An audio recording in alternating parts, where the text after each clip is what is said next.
Chapter 807. You can't smoke anymore.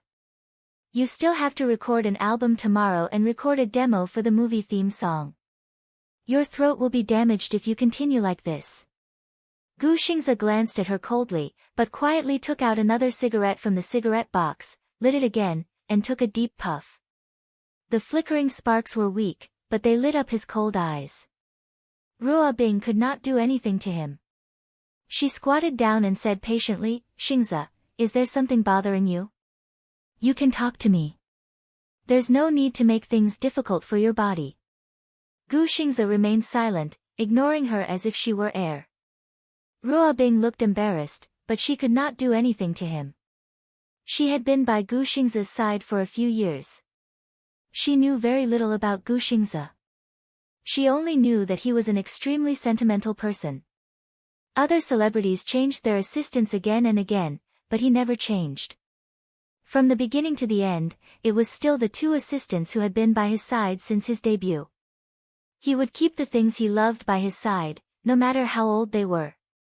He was the nation's top idol, a superstar of his generation, and an insulator against gossip. So many female celebrities flocked to him, but he was all alone from the beginning to the end. Other than that, she did not know anything else about him. Perhaps, no one had ever been able to enter his heart. When Gu Xingze was studying abroad at the age of 15, he was spotted by a talent scout and was recommended to Huanyu. He officially signed a contract, starred in his first movie, and released his first album. He was famous. Until then, his career had been smooth sailing. But on the surface, aside from the limelight, Gu Xingze only gave people a feeling. Lonely, lonely. Yes, lonely. Other than Qin Zhou, there was probably no one who could really get close to him. It probably had something to do with his childhood. It was said that he was the illegitimate son of the Gu family in the capital. When he was young, his mother died early. At a very young age, he was exiled by the Gu family to a foreign country and lived alone. Until he met Qin Zhou at the age of 15. In Ruo Bing's eyes, he had always been cold, like a high and mighty prince who was difficult to get close to.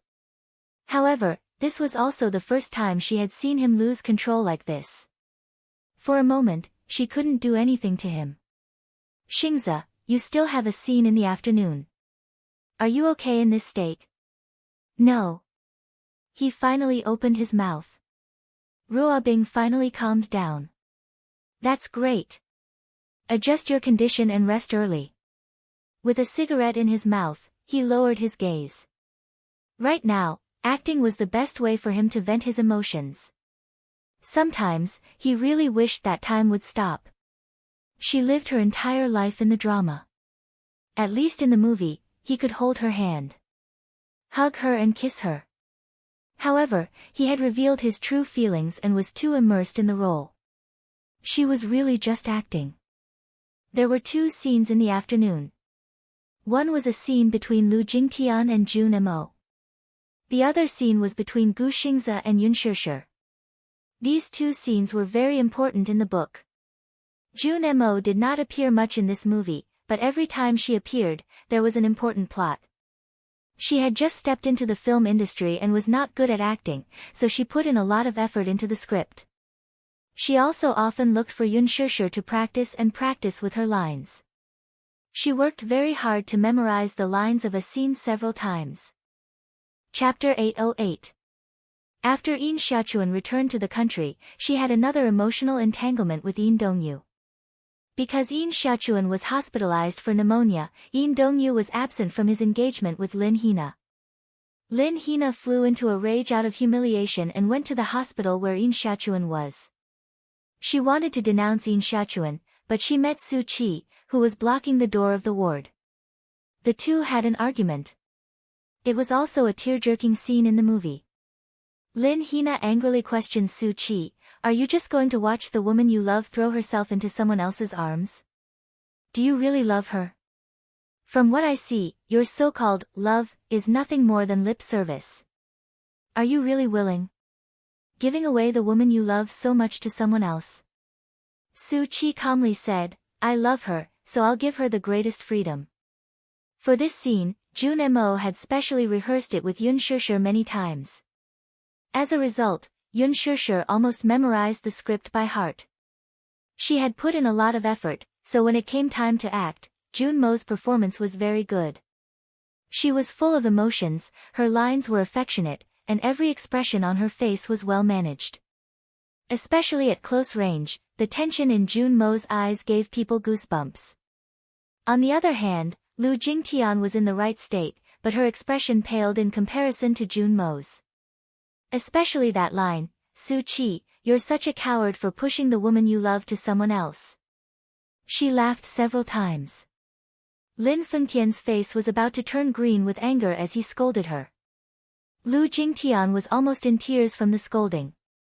She ran back to the lounge with reddened eyes and finally adjusted her state of mind.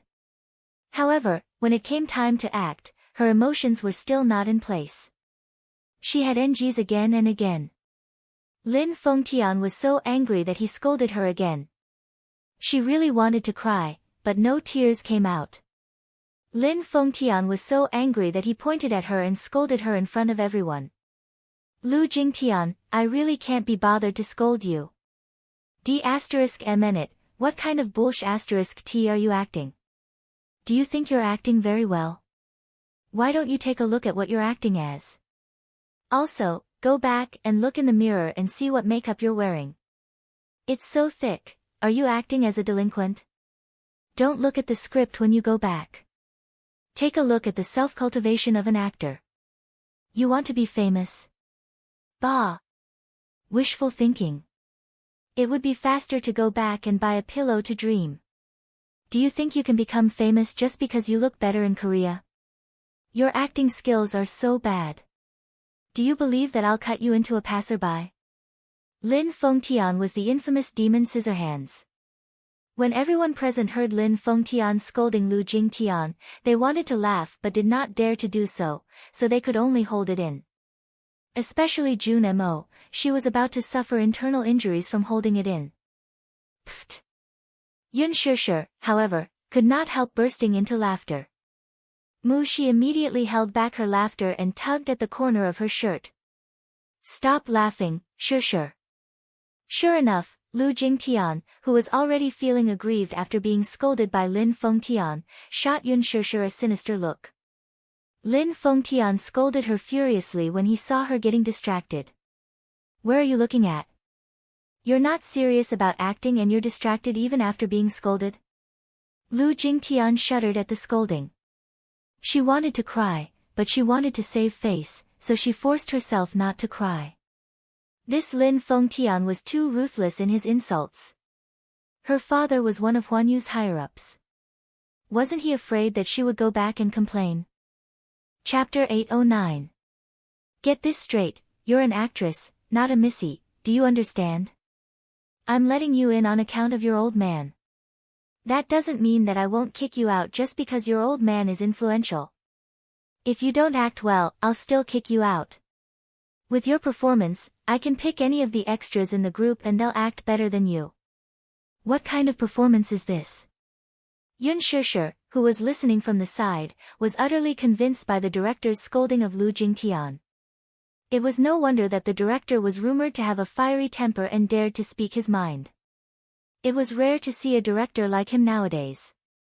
Jun Mo, who was listening from the side, was also frightened. This director's ability to scold others was not just for show. Seeing it with her own eyes, she was in awe. Among the directors nowadays, only he dared to scold an actress with a background. He announced an intermission, and the next scene would start at 7 p.m. It was a scene in the rain. The moment he left, Lu Jingtian covered her mouth and ran to the washroom. The moment she left, the extras burst into laughter. Yang Mi could not help covering her mouth and sniggering reservedly. Mu Shi, too, could not help laughing. Aya, this director is really beyond my expectations. His scolding made my liver tremble. I've never seen such a demonic side of him either. That's you, I've seen it many times. He's restrained himself a lot now. In the past, when we were filming in his production team, we had to show 200% professionalism. Otherwise, we'd be asking for a scolding. Mu Shi laughed. Jun Mo said, sure, it's your scene with Xingzi next. Do you want me to help you rehearse? Don't laugh at others now. When it's your turn, the director will scold you if you don't perform well. That's right, don't be smug now. If you don't act well, the director will scold you, too. There's no such thing as special treatment in front of the director. If you don't act well, you'll be scolded like Lu Jingtian just now. Yun Shishi's face revealed fear. You're making me panic. Jun Mo, you'd better rehearse your lines with me. Jun Mo ruffled her hair. Okay, little fool. Mu Shi, who was watching from the side, could not help but sigh. Jun Mo, your boyfriend power is so strong, I'm almost turned gay by you. Jun Mo raised her eyebrows. What do you mean? You're so handsome and gentle. I'm about to fall in love with you. Jun Mo blushed and was a little shy. Yun Shishi rebuked, Mu Shi, you're so naughty. You know that our Jun Mo gets shy easily, yet you still tease her like this. Ha ha. In the afternoon, an uninvited guest came to the set. Yun Shishi had just finished rehearsing with Jun Mo and went to buy a few boxes of water to distribute to the staff as usual. She had just returned to the set when she saw a familiar face. Song Enya. Yun Shishi was stunned. Why was she here? She saw Song Enya sitting beside Lu Jingtian, who seemed to have been crying for a long time. Song Enya gently patted her back as if to comfort her. The two seemed to have a good relationship. Could it be that they were friends? Song Enya was here to visit the set. Indeed, birds of a feather flocked together. This saying made some sense. Seeing Yun Shishi looking at Song Enya, Jun Mo looked over and recognized the latter at a glance. She was a little surprised to see Song Enya's gaze on Yun Shishi. Shishi, you know Song Enya? Chapter 8-10. Song Enya looked at Yun Shishi as well. Suddenly, she lowered her head and exchanged a few words with Lu Jingtian. She did not know what they were talking about, but the latter turned to look at her with a pair of eyes that revealed a hint of contempt. Yun Shishi held Jun Mo's arm and wanted to leave, but Song Enya walked over and blocked her path. Oh, I was wondering who it was. Turns out it's the shameless mistress. Song Enya whistled and looked at her with disdain. Lu Jingtian did not step forward, perhaps due to the fact that they were on set. With Yan Bingqing as an example, she did not dare to find trouble with Yun Shishi on set. Song Enya, on the other hand, did not need to be wary of anything. Yun Shishi glanced at her expressionlessly. She could not be bothered to talk nonsense with her and walked around her to leave. Song Enya took a step forward and blocked her path, not letting her go. What's wrong? Are you hiding from me? Are you feeling guilty? A tree needs its bark, and a man needs his face. Since you dare to be a third party, don't feel guilty. Do you still want your face after doing such a despicable thing? Song Enya's words were extremely provocative. It was clear that she wanted to settle old scores with Yun Shishi. Song Enya's voice was so loud and high-pitched that almost everyone on set could hear what she was saying. However, in the huge set, almost no one except Yang Mi knew her. As the mayor's daughter and a socialite in the upper-class society, Yang Mi naturally knew who she was. It was just that celebrities like Li Jiuxian, who had just debuted, naturally did not know who the mayor's daughter was. However, when they heard the words mistress and despicable business coming out of Song Enya's mouth, they could not help exchanging glances with each other. Mistress? Yun Shishi is a third party. Yang Mi frowned slightly. She did not know what was going on, but she knew that Song Enya was clearly looking for trouble with Yun Shishi. It can't be, right? Who's this woman? I don't know her, but she's so pretty. She's even prettier than Lu Jingtian. She doesn't look like a celebrity. Look at her noble aura and arrogant attitude. She looks like a rich missy. Yes. She's more elegant and beautiful than Lu Jingtian's. What does she mean by Yun Shishi being a mistress? Is Yun Shishir's a third party? How's that possible? I don't believe it. How can Shishir be a third party? Everyone could not help but whisper behind the scenes. Jun Mo, who was listening from the side, frowned. Just as she was about to step in, Yun Shishir reached out to stop her. She then met Song Enya's provocative gaze, but her face remained calm and collected. Miss Song, you're sick, and you're seriously sick. You,'s nuts. She's eyes. Song Enya's eyes turned sharp. How dare you say that I'm crazy? What right do you have to talk to me like that? Oh, my. You see, your princess syndrome is quite serious. It's terminal. Yun Shishir's lips curled into a mocking smile, neither servile nor overbearing. Yun Shishir, I didn't expect you to be so shameless. You seduced a married man and even broke into someone else's family. You're still not repenting. Chapter 8:11. She had a child out of wedlock. As soon as Song Enya finished speaking, there was an uproar on set. Everyone looked at Song Enya, then at Yun Shishir, and found it hard to believe. Yun Shishir had an illegitimate child. She was a third party. Such explosive news. It must be fake, right? Yun Shishir did not seem to be such an evil woman. However, this woman did not seem to be spouting nonsense either. Her words were clear and logical, and it did not seem like she was spouting nonsense. Could it be that Yun Shishir really had some unspeakable gossip? It was not impossible. As a newcomer, she was blessed with unique resources and was so popular. Before the movie was even released, her limelight had already overshadowed Gu Xing's Heavenly King halo. It was indeed unbelievable.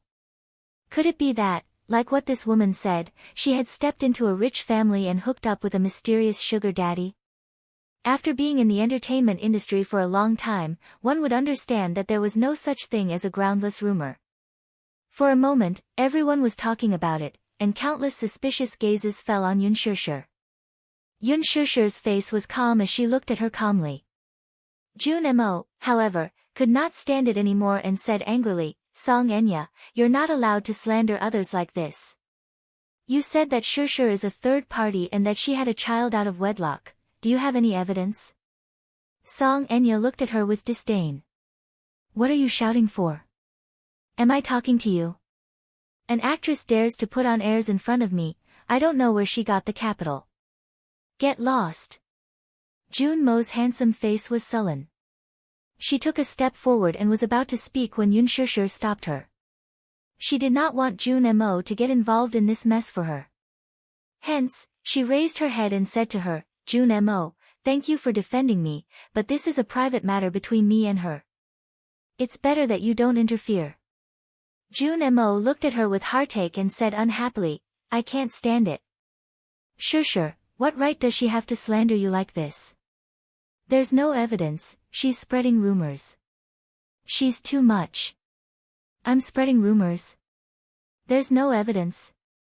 Song Enya sneered and mocked, Yun Shishir, you're really good at acting. Look at how many people your innocent face has deceived. There are really people who think you're innocent and want to stand up for you. But what about the truth? Do you dare to say it? My words have no basis. I'm spreading rumors. I'm slandering you without any evidence. Hee hee. Not only are you good at acting, but you're also good at acting. Keep pretending. Do you also pretend to be a white lotus in front of Brother Mu to deceive him? Yun Shishir, on the other hand, remained calm. However, there was a look of pity in her eyes as she looked at Song Enya as if the latter was a pitiful worm. Song Enya was hurt by her stare and bellowed, what kind of look is that? Yun Shishir raised her eyebrows. I just feel that you're really pitiful. Song Enya was speechless for a moment, not understanding the meaning behind her words. What do you mean? Yun Shishir took a step forward and whispered in her ear slowly, even if you're angry out of humiliation, you can't change the fact that Mu Yaja is my man. The one who has no right to fight with him is you, understand? Song Enya was stunned. She then raised her hand high to slap her. B*TCH, you're shameless. Jun Mo immediately reached out and shielded Yun Shishir behind her. The slap that was aimed at her face did not land. Song Enya was enraged. She turned around to look, only to see Gu Xingze standing behind her and gripping her wrist tightly. A pair of handsome eyes filled with chilliness, but incomparably indifferently fell on her body. Chapter 8:12. Gu Xingze. What was the meaning of this? Why was he stopping her? Gu Xingze, what are you doing? Are you done fooling around? Gu Xingze pursed his lips impatiently, his handsome face cold. This is a film set, it's not a place for you to fool around. His grip on her wrist was so tight that it seemed as if he was going to break it. The part of her wrist that was tightly gripped by him suddenly lost its color and turned pale. No matter how hard she tried to break free, it was to no avail. She struggled for a while but still could not break free.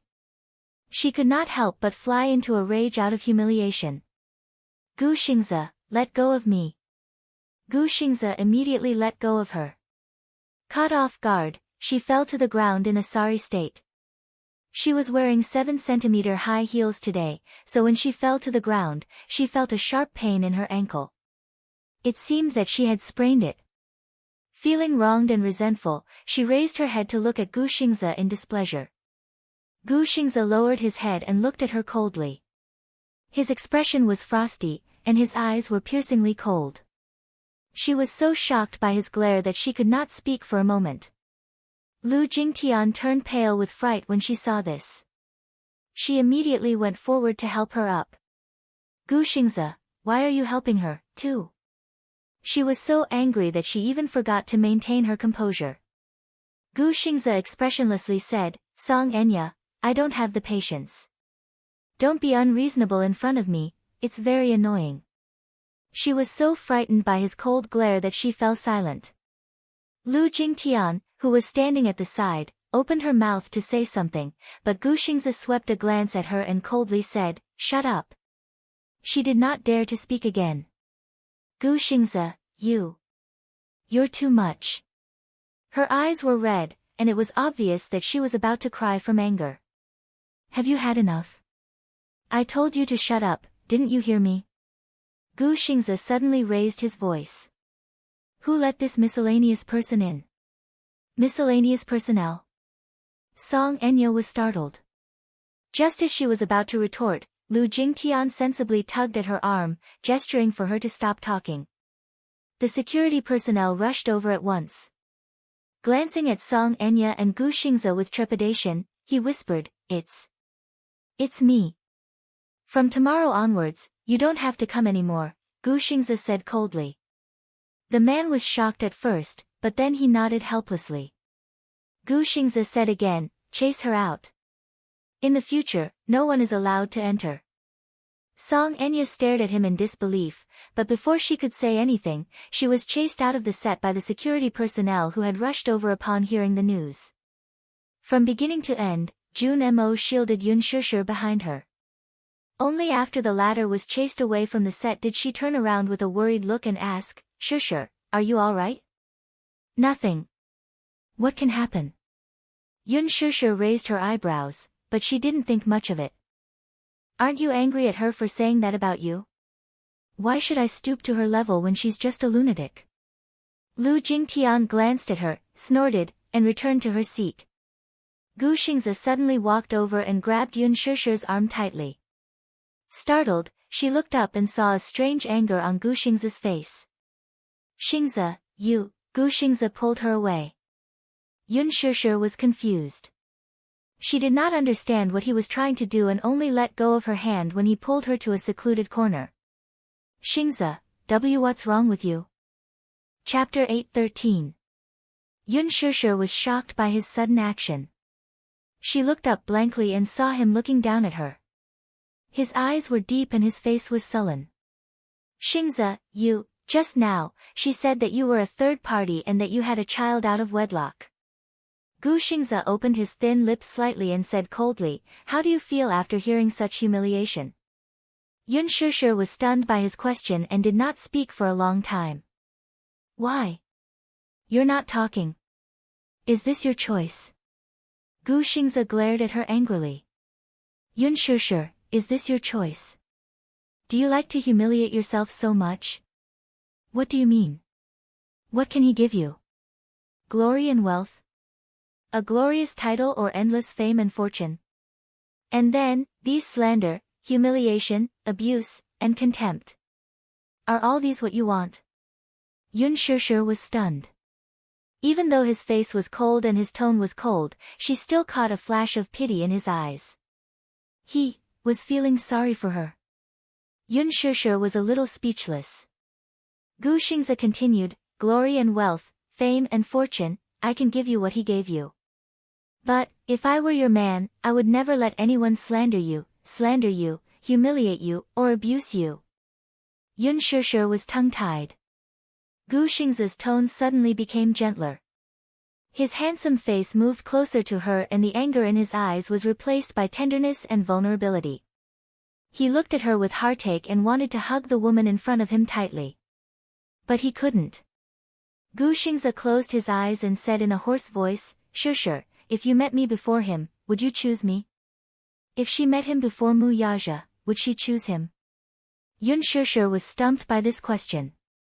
Xingze, I've always treated you as an outstanding senior, Gu Xingze interrupted, can you not be a senior? Yun Shishir was stunned. Yun Shishir, in your eyes, am I really just a senior?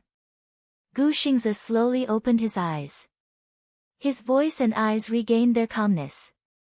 Yun Shishir, I've always thought that I was a person who stood aloof from worldly affairs. But after meeting you, for the first time, I wanted to fight for something. He had always thought that his heart would never be moved again. He even thought that he would be alone for the rest of his life. But when he met her, it was as if he had been bewitched. His heart was moved by her. Even when she glanced back, every frown and smile made his heart bleed. You still haven't answered me. Will you choose me? Without Mu Yaja, would you choose to be with me? He persistently pursued the matter, not wanting to give up just like that. As long as he heard the word, yes, from her mouth, he would fight for it by hook or by crook. Yun Shishir was silent for a long time before she slowly reached out and pushed him away. I'm sorry, Xingze, her rejection seemed to leave no room for negotiation. Gu Xingze looked at her expressionlessly. Suddenly, the corners of his lips curled up slightly. Something seemed to be extinguished in his eyes. When Yun Shishir came back to her senses and looked up, Gu Xingze had already left. She took a deep breath and pulled herself together. Walking out of the corner, she saw Mushi looking for her all over the set. Shishir, where did you go? I couldn't find you anywhere. Yun Shishir, on the other hand, seemed to be in a daze as she did not hear her words. Chapter 8:14. Shishir, where did you go? I couldn't find you anywhere. Yun Shishir, however, seemed to have not heard her and was a little distracted. Shishir. What's wrong with you? Why are you as lifeless as Xingze? Mushi asked helplessly. Nothing, I was thinking about something just now. Pursing her lips, she took out a thermos flask from her handbag and passed it to her. Here.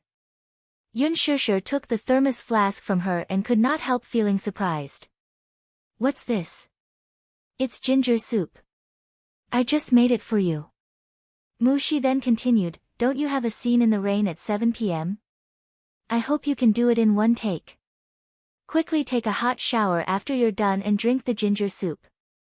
Otherwise, you'll catch a cold easily. Mushi knew that today's scene was a scene in the rain, so she quickly cooked a bowl of ginger soup. Yun Shishir thanked her gratefully. Thank you. Aya, it's nothing. I'm your assistant. I've arranged everything for you. Mushi smiled. At 7 p.m., the sprinklers were in place, and the shooting location was set in the hotel's parking lot. After Lin Fengtian arranged the camera positions, the script clerk rushed over and asked the actors to be in place immediately.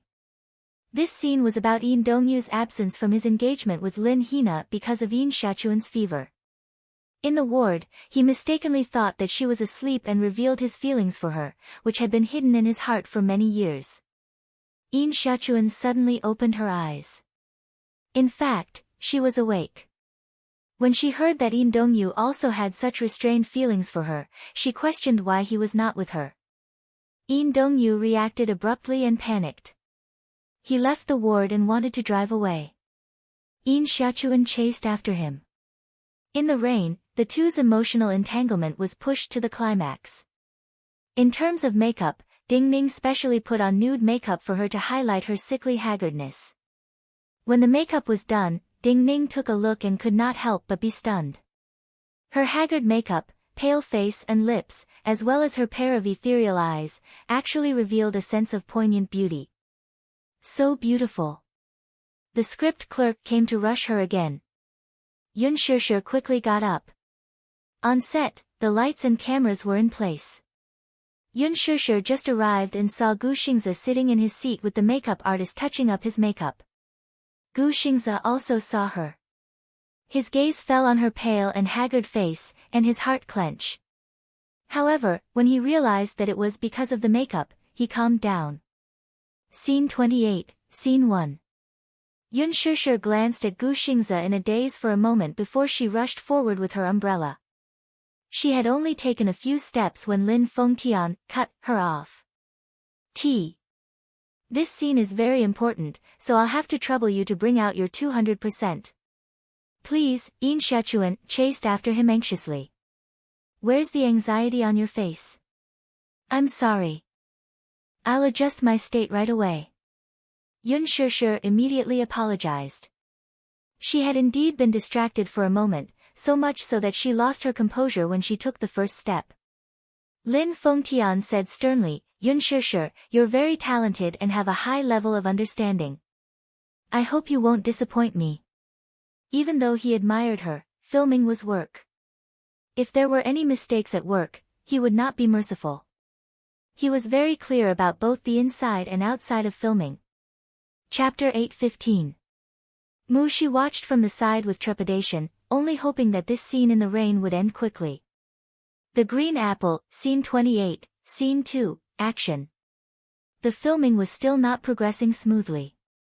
The main reason was that Gu Xingze was not in the right state. Yun Shishir, on the other hand, was lacking in her vision. Lin Fengtian, who was sitting in front of the monitor, felt that the two were not in the right state and seemed to be preoccupied with their own thoughts. Gu Xingze, in particular, had either a misty look or a deep look in his eyes. The intense emotional struggle in Yin Dongyu's eyes could not be expressed properly. Yun Shishir, on the other hand, had the vision and could recite her lines well, but her expression was awkward.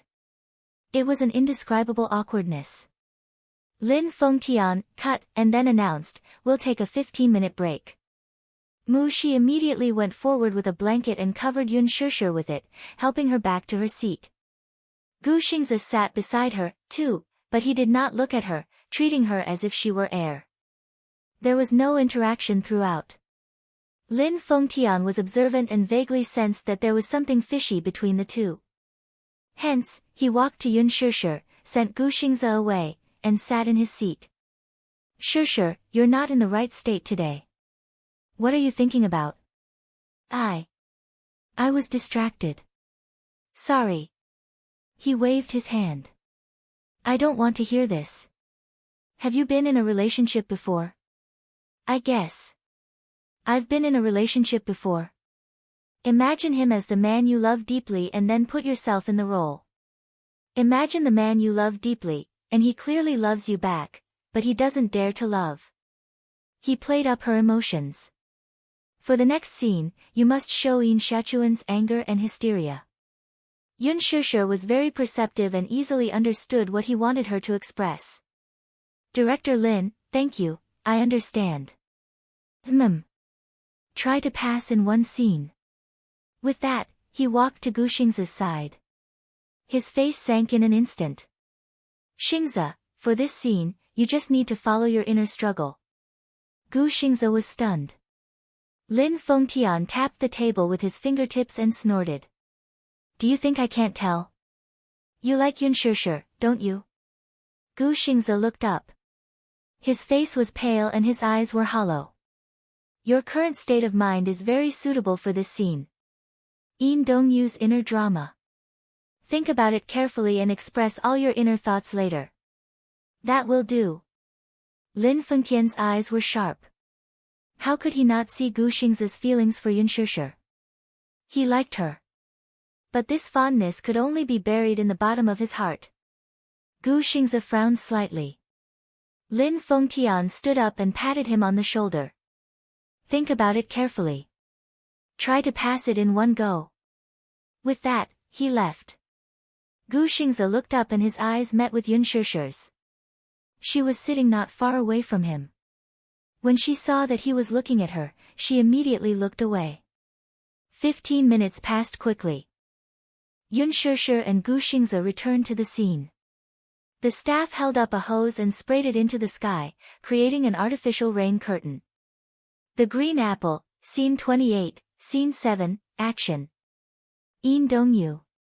Yun Shishir screamed hysterically. From the start, she was in the right state of mind. This scream was so loud that her voice almost broke. Chapter 8:16. Gu Xingze stood in the rain with his back to her. Yun Shishir rushed into the rain.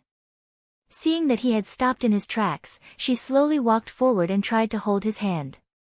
However, the moment her trembling fingertips were about to touch his hand, Gu Xingze retracted his hand as if he had been electrocuted.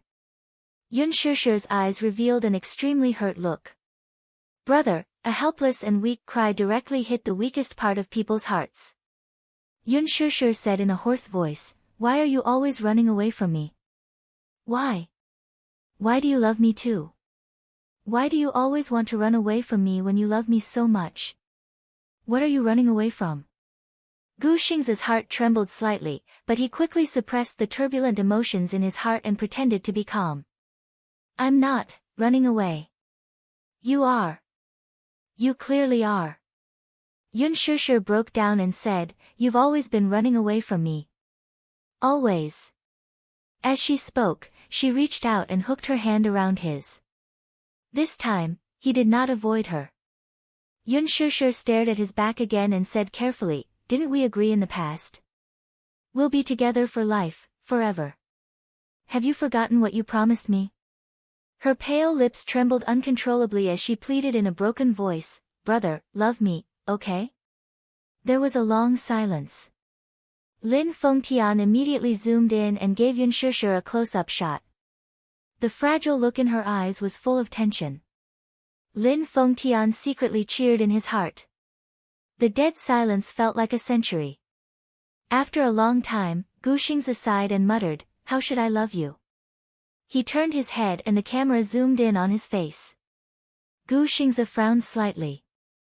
The hesitation and vulnerability in his eyes were almost obvious. Even Yun Shishir's heart could not help but tremble when she saw this gaze. "Shachuan, how should I love you?" The scene finally passed. Lin Fengtian stood up and applauded in shock. Yun Shishir also left her character with a gratified smile on her face. Gu Xingze, on the other hand, seemed to be too immersed in his role and looked lonely. Yun Shishir caught a glimpse of his expression from the corner of her eye and her smile froze on her lips. "Wrap up. Get ready, that's all for today." Gu Xingze abruptly turned around and walked toward the building. Yun Shishir was still in a daze. She quickly brought a blanket over and urged, "Shishir, hurry up and take a shower." Yun Shishir's mind and she nodded. "Do you need me to accompany you?" "No, I'll go myself." "Yes. Remember to drink the ginger soup after you shower." The production crew had booked a floor next to the hospital. The rooms inside were specially reserved for the production crew. At this moment, the sky was already dark. The receptionist at the front desk was dozing off. Yun Shishir held the room card tightly in her hand and carried the thermos flask as she walked into the hotel. At the elevator entrance, she bumped into Gu Xingze. She was stunned and could not help but feel awkward. During the scene in the rain earlier, she was completely drenched. Gu Xingze, on the other hand, had been holding an umbrella the whole time and only got a little wet. You have to remember to take a shower, too. Otherwise, I'm afraid you'll catch a cold. He responded lightly, but his gaze was fixed on the elevator door. The elevator kept jumping up and down. Ding dong. It was a text message notification. Chapter 8:17. The elevator door opened and Gu Xingze walked in. Yun Shishir had also finished replying to the text message and followed him into the elevator. However, when she stepped into the elevator, she felt a violent tremor under her feet. The lights in the elevator suddenly flickered a few times, and the elevator suddenly lost control and fell. At this moment, Yun Shishir was already halfway into the elevator. Just as the elevator was about to lose control and fall and she was about to be caught, Gu Xingze quickly grabbed her arm and pulled her into the elevator. Yun Shishir lost her balance and fell into his arms. Bang! Her phone fell to the ground. The two of them fell to the ground together because of the tremor in the elevator. Then, they felt a strange centrifugal force and the elevator continued to fall. Bang! It was as if it had fallen to the bottom. After a short moment of suffocation, there was a loud clang. The entire floor of the elevator seemed to have collided violently, and it was so loud that their ears were buzzing. Gu Xingze subconsciously hugged Yun Shishir tightly in his arms. At that moment, he felt as if his bones were about to break from the impact of his back hitting the ground. Then, the entire elevator shook and the lights flickered. Everything returned to silence. At this moment, the elevator door slowly closed. Yun Shishir could not react in time. She did not realize what had happened at all. When everything quieted down, she looked around and saw that the elevator's floor display was black. In the elevator shaft, there was the sound of a rope being sawed. In the quiet and narrow space, these cold sounds only made one feel uneasy and anxious. The elevator malfunctioned? That was her first reaction. She turned to look at Gu Xingze but saw that his face was pale and he seemed to have a lingering fear. Clearly, he was still in shock from the accident that had happened earlier. Just imagine, if he had not acted fast enough, he might have only been able to watch Yun Shishir get caught in the elevator. As for the consequences, he did not even dare to think about it. Yun Shishir also carefully recalled that when she stepped into the elevator just now, she felt that the elevator suddenly fell. Gu Xingze grabbed her and dragged her into the elevator. Thinking about it carefully, Yun Shishir felt a chill run up her spine. If Gu Xingze had not reacted quickly enough, or if he had chosen to push her out instead of pulling her in, she would have been in deep trouble. Because of the situation just now, it was too late for him to push her out. She was almost caught in the elevator. The fear in her heart seemed to want to swallow her whole. She had just brushed shoulders with the god of death. Xingze, Yun Shishir's heartbeat quickened and her palms were full of cold sweat. However, she still calmed down immediately and said gratefully, "Thank you." Gu Xingze closed his eyes and quickly calmed himself down. He stood up slowly and pressed the button for the floor. The lights on the floor were no longer on. The lights above his head flickered and the exhaust fan was still running. He turned around and looked at Yun Shishir. His thin lips moved slightly. "Shishir, don't be nervous. I'm here." Yun Shishir responded with an and felt strangely calm. She did not feel so nervous anymore.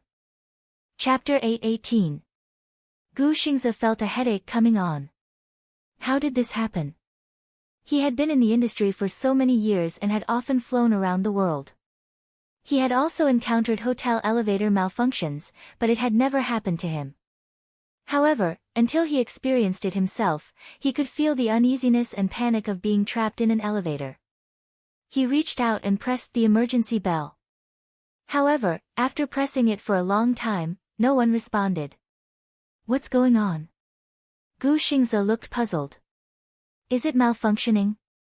Yun Shishir also stood up and tried pressing the floor button, but the lights did not turn on at all. She pressed the emergency bell again. The bell rang, but no one responded. What's going on? Why is the emergency bell not working? Malfunctioning? It doesn't seem like it. Strange, there should be people on duty in the elevator management room 24 hours a day, Yun Shishir said gloomily. How can this hotel be like this? The security measures are terrible. This hotel is a small one. Many hotels are like this, Gu Xingzi said. Yun Shishir asked, have you encountered this before? Yes, I have. I saw it on the news. Oh, I saw it on the news too. Didn't a university elevator malfunction before? A student got stuck in the elevator and died, Yun Shishir said. Gu Xingzi said, I saw that report too. I didn't expect this to happen to me. It was so dangerous just now. Yun Shishir saw the phone that had fallen and quickly picked it up. The phone had been turned off. She quickly turned it on and wanted to use the phone to call for help. Gu Xingzi saw her actions and said, it's no use. The phone signal in the elevator is blocked. There is no mobile network coverage. Moreover, we are in the basement now. Sure enough. Yun Shishir turned on the phone, but there was no signal. She could not make the call. What should we do? There is no signal at all. There was no network and no signal. There was no way to communicate with the outside world. She suddenly panicked and fell into a deep helplessness. No one responded to the call for help, and there was no signal on their cell phones. They were like people who had gotten lost in the wilderness, isolated and helpless.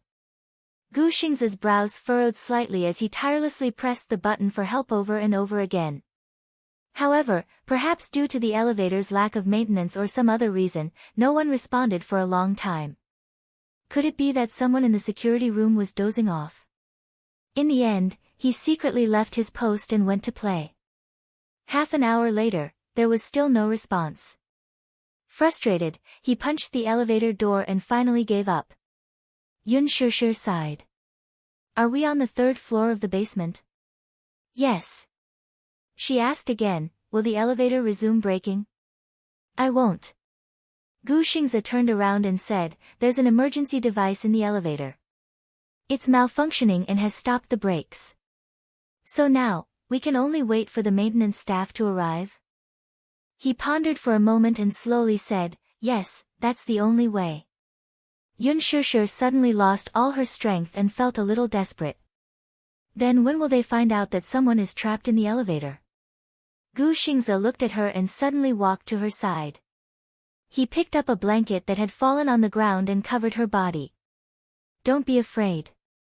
By tomorrow morning, someone will find out. This is already the worst-case scenario. The look of relief on his face gave her great confidence. Chapter 8:19. The moment she lowered her head, the water droplets on her hair dripped onto the floor of the elevator. Gu Xingzi frowned and urged, dry your hair first. You've been drenched in the rain, don't catch a cold. Seeing that she was drenched, he recalled that she had been in the rain for a long time. Because he was not in the right state, she had been drenched for a full 3 hours. He pursed his lips and could not help but blame himself and worry. Are you cold? A little. Yun Shishir curled her lips in embarrassment. Seeing the unconcealable worry in his eyes, she suddenly burst into laughter. Gu Xingzi did not know whether to laugh or cry when he saw her laugh. What are you laughing at? You're finally not so cold. Yun Shishir said truthfully. If not for the elevator malfunction, she did not know how long Gu Xingzi would continue to be cold to her. Gu Xingzi was stunned for a moment before he laughed helplessly. He picked up a corner of the blanket and wiped her wet hair. Suddenly, he parted his thin lips. I'm sorry. Yun Shishir remained silent. She lowered her head and unlocked her phone. She turned on the music and played a single from Gu Xingzi's album that had just been released. The sound of the music dispelled the uneasy atmosphere in the elevator caused by the dead silence. Gu Xingzi also sat down and leaned close to her. It seemed that this way, he could transmit his warmth to her. After the production team packed up the props, many staff members left. More than 2 hours had passed, but Yun Shishir was still nowhere to be seen. She raised her hand to look at the time. It was already midnight. Why was she not here yet? She dialed Yun Shishir's number, but the robotic female voice said that the call could not be reached at the moment. She rushed to the hotel, only to see the person at the front desk dozing off. Hence, she walked to the elevator and pressed the up button, but the other elevator did not respond. It was a black screen. The elevator is broken, she muttered gloomily. What kind of lousy hotel is this? This hotel wasn't a 5-star hotel. Although it wasn't considered high class, it was close to the filming location. Other than a 4-star hotel nearby, the other hotels were even more dilapidated. Only this one was slightly more proper. Lin Fengtian considered the issue of funds and booked the 2nd and 10th floors of the hotel. Among them, the rooms on the 2nd floor were arranged for the staff, and the 2 rooms on the 10th floor were arranged for the main actors. Of course, the main lead would not stay in a hotel. It was just for convenience when filming ran late. Moreover, artists like Yang Mi and Gu Xingzi usually had nanny vans to accompany them.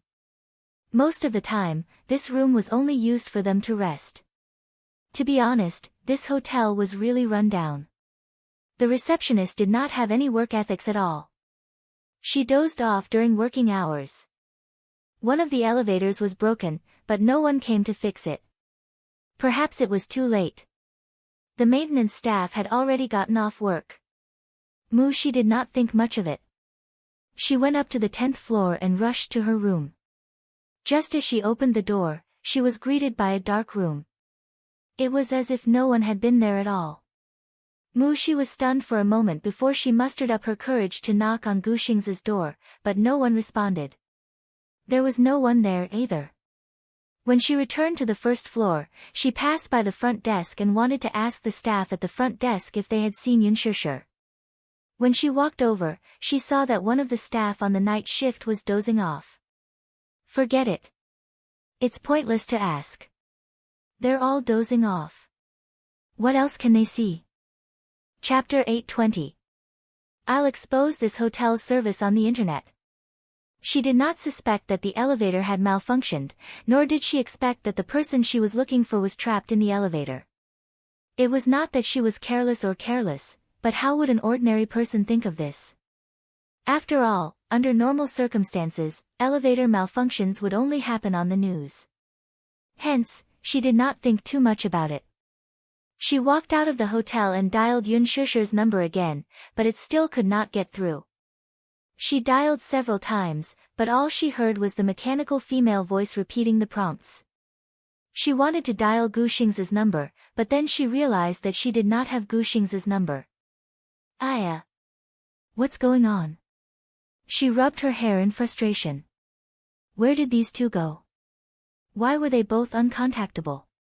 By the time she returned to the set, the props were almost all packed. Lin Fengtian was still busy. She stepped forward and cautiously asked, Director Lin, have you seen Shishir? Shishir? He turned around. Why would I see her? Aren't you her assistant? She was at a loss for words. He laughed. You're her assistant. If you don't know where she went, how would I know? Wasn't she drenched earlier? I told her to take a hot shower in her room, but she didn't come back. She complained. Have you looked for her in the hotel? There's no one in the room. Only then did he look straight at her. There's no one in the room. Then, where else could she have gone? He found it strange. Did you call her phone? I can't get through. Can't get through. He frowned. She was so nervous that her face turned red. I called her a few times, but I couldn't get through. I don't know what's going on. From the corner of her eye, she saw Ruo Bing packing her backpack. Ignoring the director, she chased after her. Ruo Bing, Ruo Bing. The woman stopped in her tracks with a blank look. You are. I'm Yun Shishir's assistant. Oh. Ruo Bing smiled. Sorry, I didn't recognize you. It's fine. She asked worriedly. By the way, have you seen my Shusher? No. Ruo Bing was confused by her question again. However, he felt that something was off. Why did this little assistant run over to ask about her when her own artiste was missing? She was not Yun Shusher's assistant. Then, did you see Xingxia? He probably went back.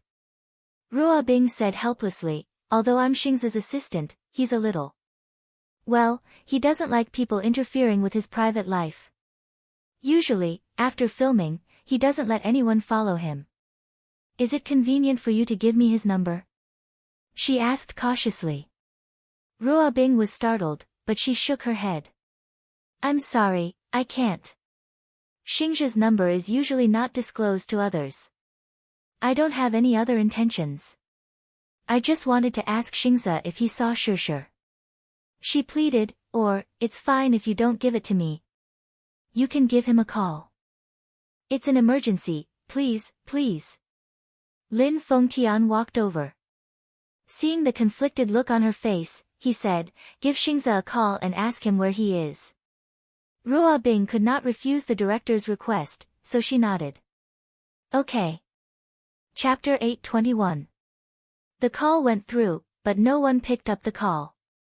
At this moment, Gu Xingxia was sitting in the driver's seat of his Porsche parked in the parking lot. His phone kept vibrating and ringing. No one's picking up. Ruo Bing said, this is Xingxia's work number. He threw it aside after filming. Let's try calling a few more times. She pressed her palms together and pleaded again. All right. The woman nodded helplessly. She called a few more times, but still, no one picked up. Seeing her disappointment, Ruo Bing comforted her with a smile. Don't worry, Yun Shusher is an adult and not a child. How could she go missing? You don't have to worry so much. She furrowed her brows, still feeling uneasy. When I first became an assistant, I was just like you.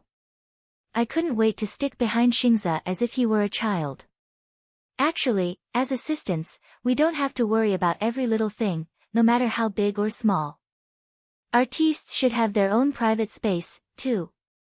The director thought about it and raised a brow. You go back first, I'll send someone to look for them. Okay. Thank you, Director Lin.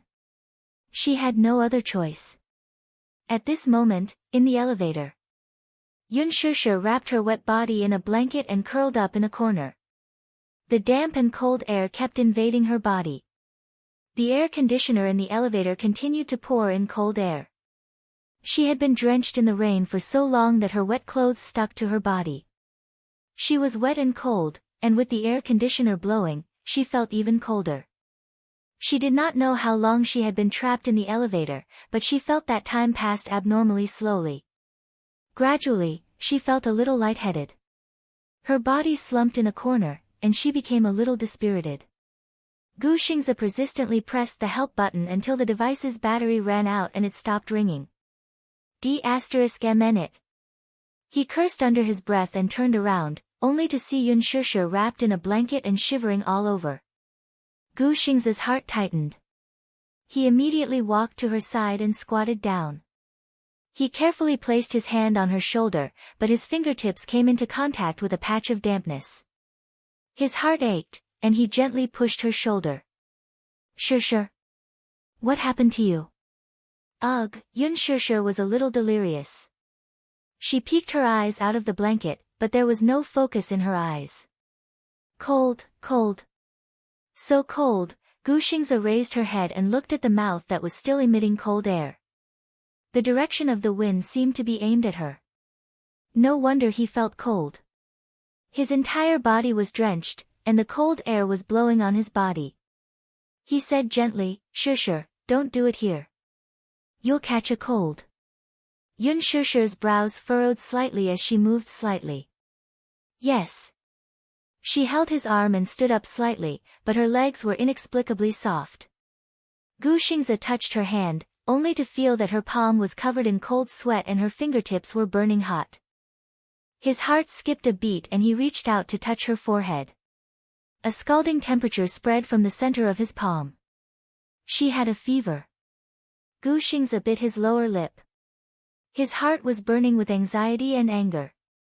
On one hand, he was angry at the hotel's terrible emergency equipment, but on the other hand, he felt very sorry for her. Gu Xingze brought her to another corner and took off his jacket to cover her back.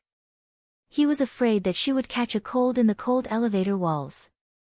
Yun Shishir did not even have the strength to thank him. Chapter 822. She didn't notice the air conditioning in the elevator just now. She only felt that it was getting colder in the corner. She curled up into a ball unconsciously, but she still couldn't resist the cold. Gu Xingze sat beside her. Seeing her dispirited expression, her breathing a little rapid, and her palm-sized face burning red, his heart ached. Unwilling to give up, he pressed the emergency bell again, but there was no more sound. He pressed it continuously, and the battery had long since run out. He kicked the door, and it made a loud bang. It wasn't that he didn't shout. However, he knew that the elevator was now parked in the basement.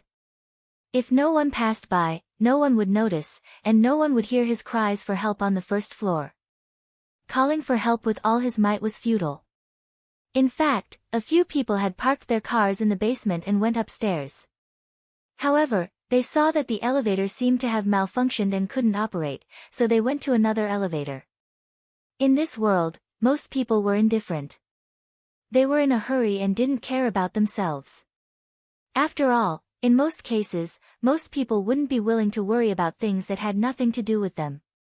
Therefore, no one reported to the front desk that the elevator was malfunctioning. Some people thought that the elevator was being repaired, so they didn't ask about it at all. Time ticked by. Gu Xingze picked up Yun Shishir's phone and glanced at it. It was already 3 in the morning. The phone had been playing music, and the battery was about to run out. He turned off the music to ensure that the phone's battery was maintained. This desperate situation could be considered as keeping a glimmer of hope for them. If there was a miracle and there was suddenly a signal, they could use the phone to call for help. Yun Shishir covered herself with the blanket and shivered. Gu Xingze gently placed his hand on her forehead. Her forehead was frighteningly hot. His heart became a little anxious. Staying in such a confined and narrow space for a long time already made her feel a little suffocated. If she fell asleep with a fever, it would be easy for her to have breathing difficulties. If the high fever didn't subside, it was even possible for her to suffocate. Therefore, he said gently, "Shishir, don't fall asleep, okay? Wake up." Yun Shishir's voice was muffled. It was hoarse and weak. "My head hurts. It's so cold." Gu Xingze's brows furrowed slightly. Instinctively, he wanted to reach out and pull her into his embrace. However, just as he reached out his hand, he lowered his head to look at her slightly furrowed brows. Suddenly, he froze in mid-air and didn't move for a long time. He looked at her trembling shoulders and struggled in his heart for a long time. In the end, he placed his hand on her shoulder and slowly pulled her into his embrace. Yun Shishir was startled for a moment. Suddenly, she felt a strong heartbeat in her ears. It was scorching hot. Thump, thump, thump, thump, thump, every sound was filled with great power. He gathered the blanket around her and wrapped it tighter around her. "Don't fall asleep. Someone will come to save us soon." Gu Xingze comforted her gently. Sensing that the body of the person in his arms had stiffened, he immediately explained, "I was just afraid that you would be cold." "Thank you," Yun Shishir said softly. Her voice was as soft as a mosquito, almost inaudible. "Let's practice our lines," Gu Xingze suddenly said. He was really afraid that she would fall asleep and have an uncontrollable fever. In fact, he didn't know when the rescue team would arrive with the efficiency of this hotel. However, at this moment, he could only comfort her like this. Chapter 823. Gu Xingze could not help hugging her tighter when he heard her voice getting fainter. Lowering his head, he suddenly saw a thermos flask beside her hand. His eyes flashed as he opened it. There was still some warm ginger soup inside. He carefully poured out some and brought it to her mouth, reminding, "Sure, drink some ginger soup." Yun Sure sat up slightly and took a few sips. After drinking a few mouthfuls of the warm ginger soup, her body seemed to be filled with a faint amount of heat. Gu Xingze poured her another cup, and Yun Sure obediently finished it. Seeing that she had finished all the ginger soup, Gu Xingze was afraid that she would fall asleep, so he said, "I'll sing for you." Yun Sure blinked. Okay." Gu Xingze's lips curled into a smile as he spoke in a hoarse voice. "A long, long time ago, you had me, and I had you. A long, long time ago, you left me to soar in the distant sky." Mushi returned home. After washing up, she lay in bed, but she still could not sleep well. Even after returning home, she still tirelessly dialed Yun Sure's number over and over again, but she still could not get through to her. Although Lin Fengtian and Ruo Bing repeatedly comforted her, she still felt uneasy. Perhaps it was a person's sixth sense. Moreover, although she had not been by Yun Sure's side for long, she understood her character. Whether she was coming home or not, she would at least let her know. Yun Sure was very polite and treated everyone around her with utmost respect. She would not let her worry, unless it was something out of her control. She tossed and turned in bed as her thoughts ran wild.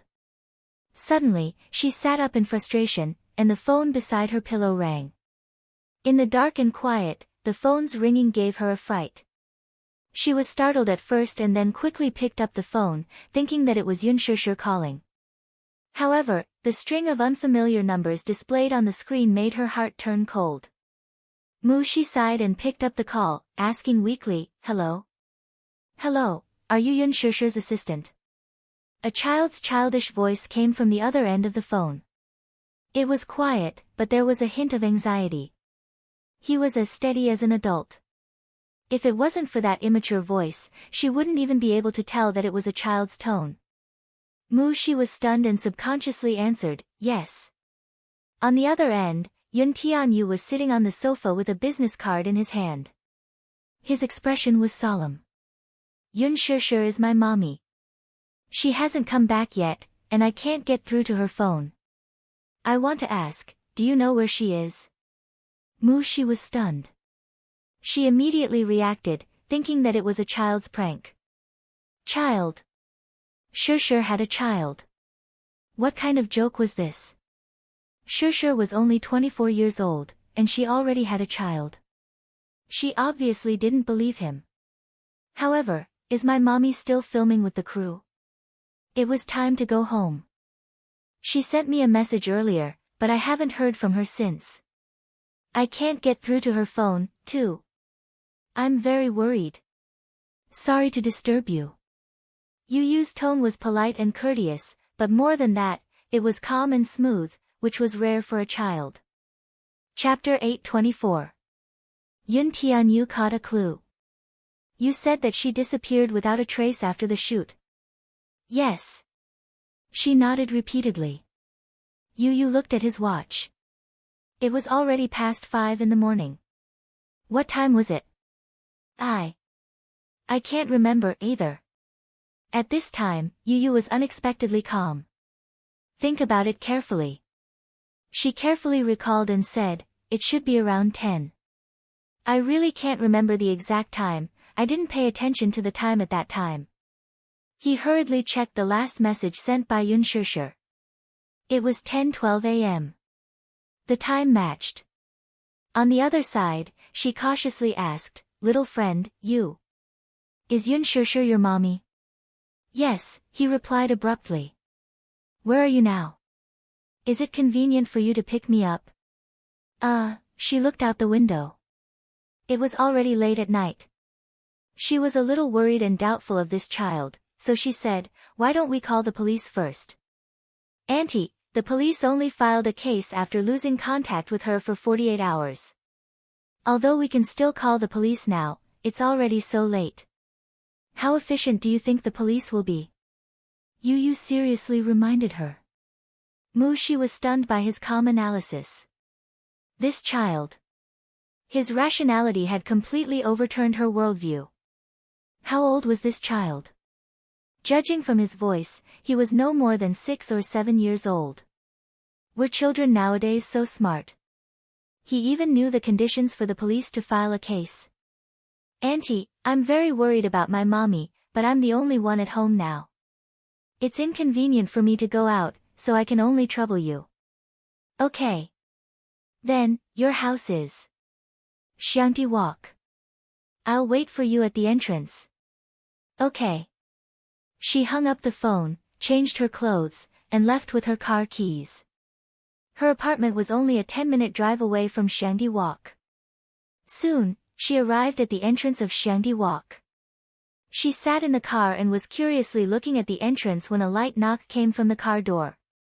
The sudden movement startled her.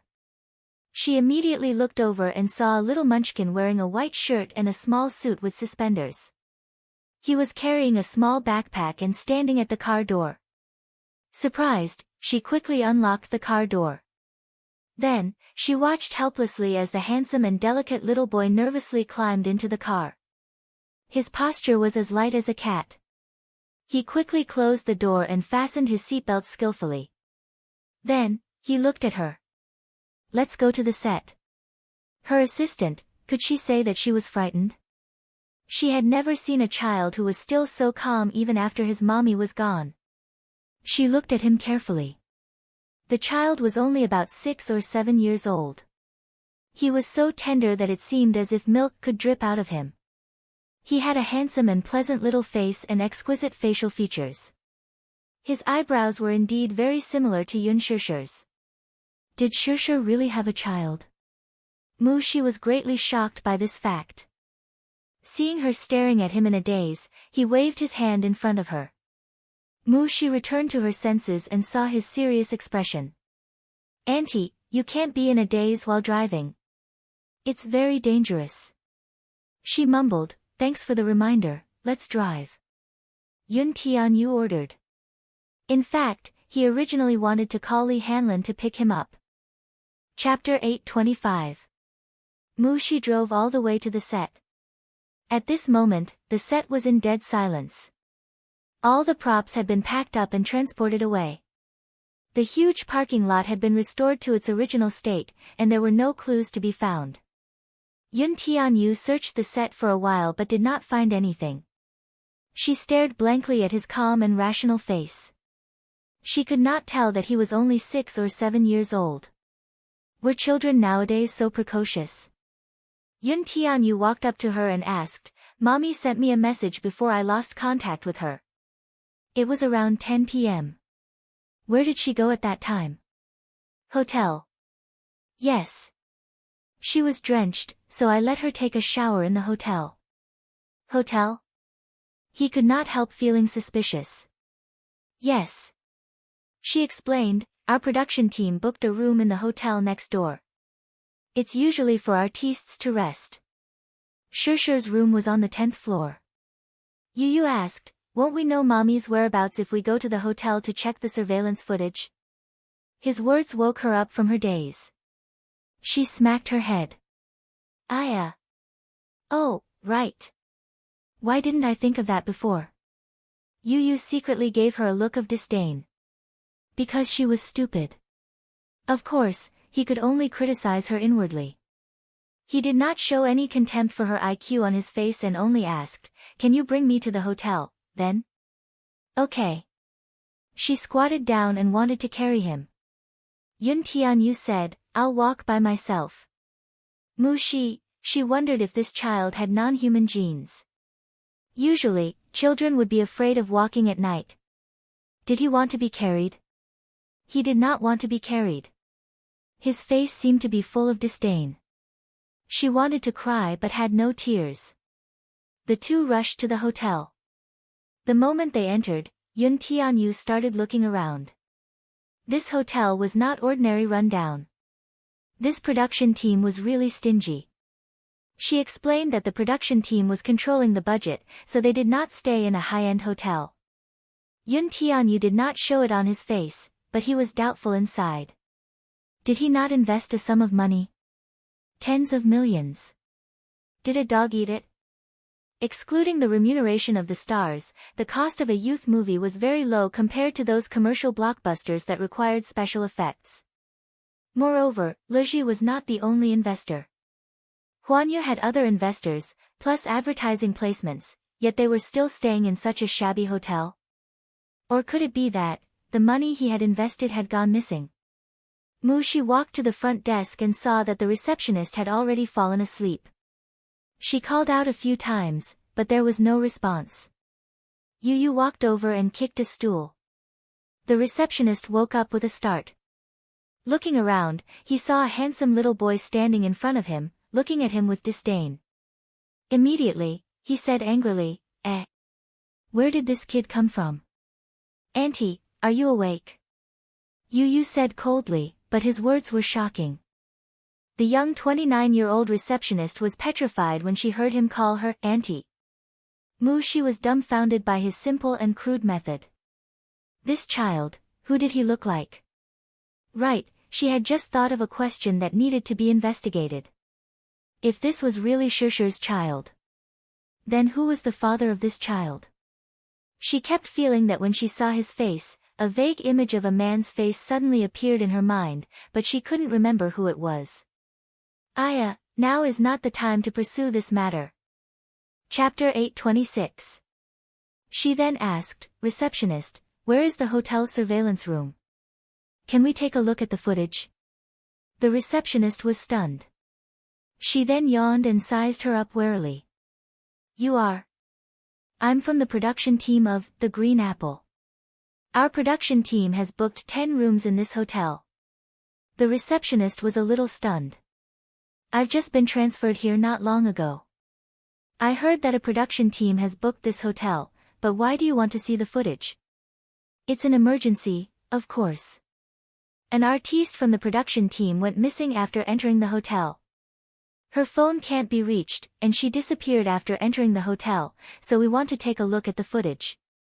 The receptionist rubbed her sleepy eyes and apologized. I'm sorry.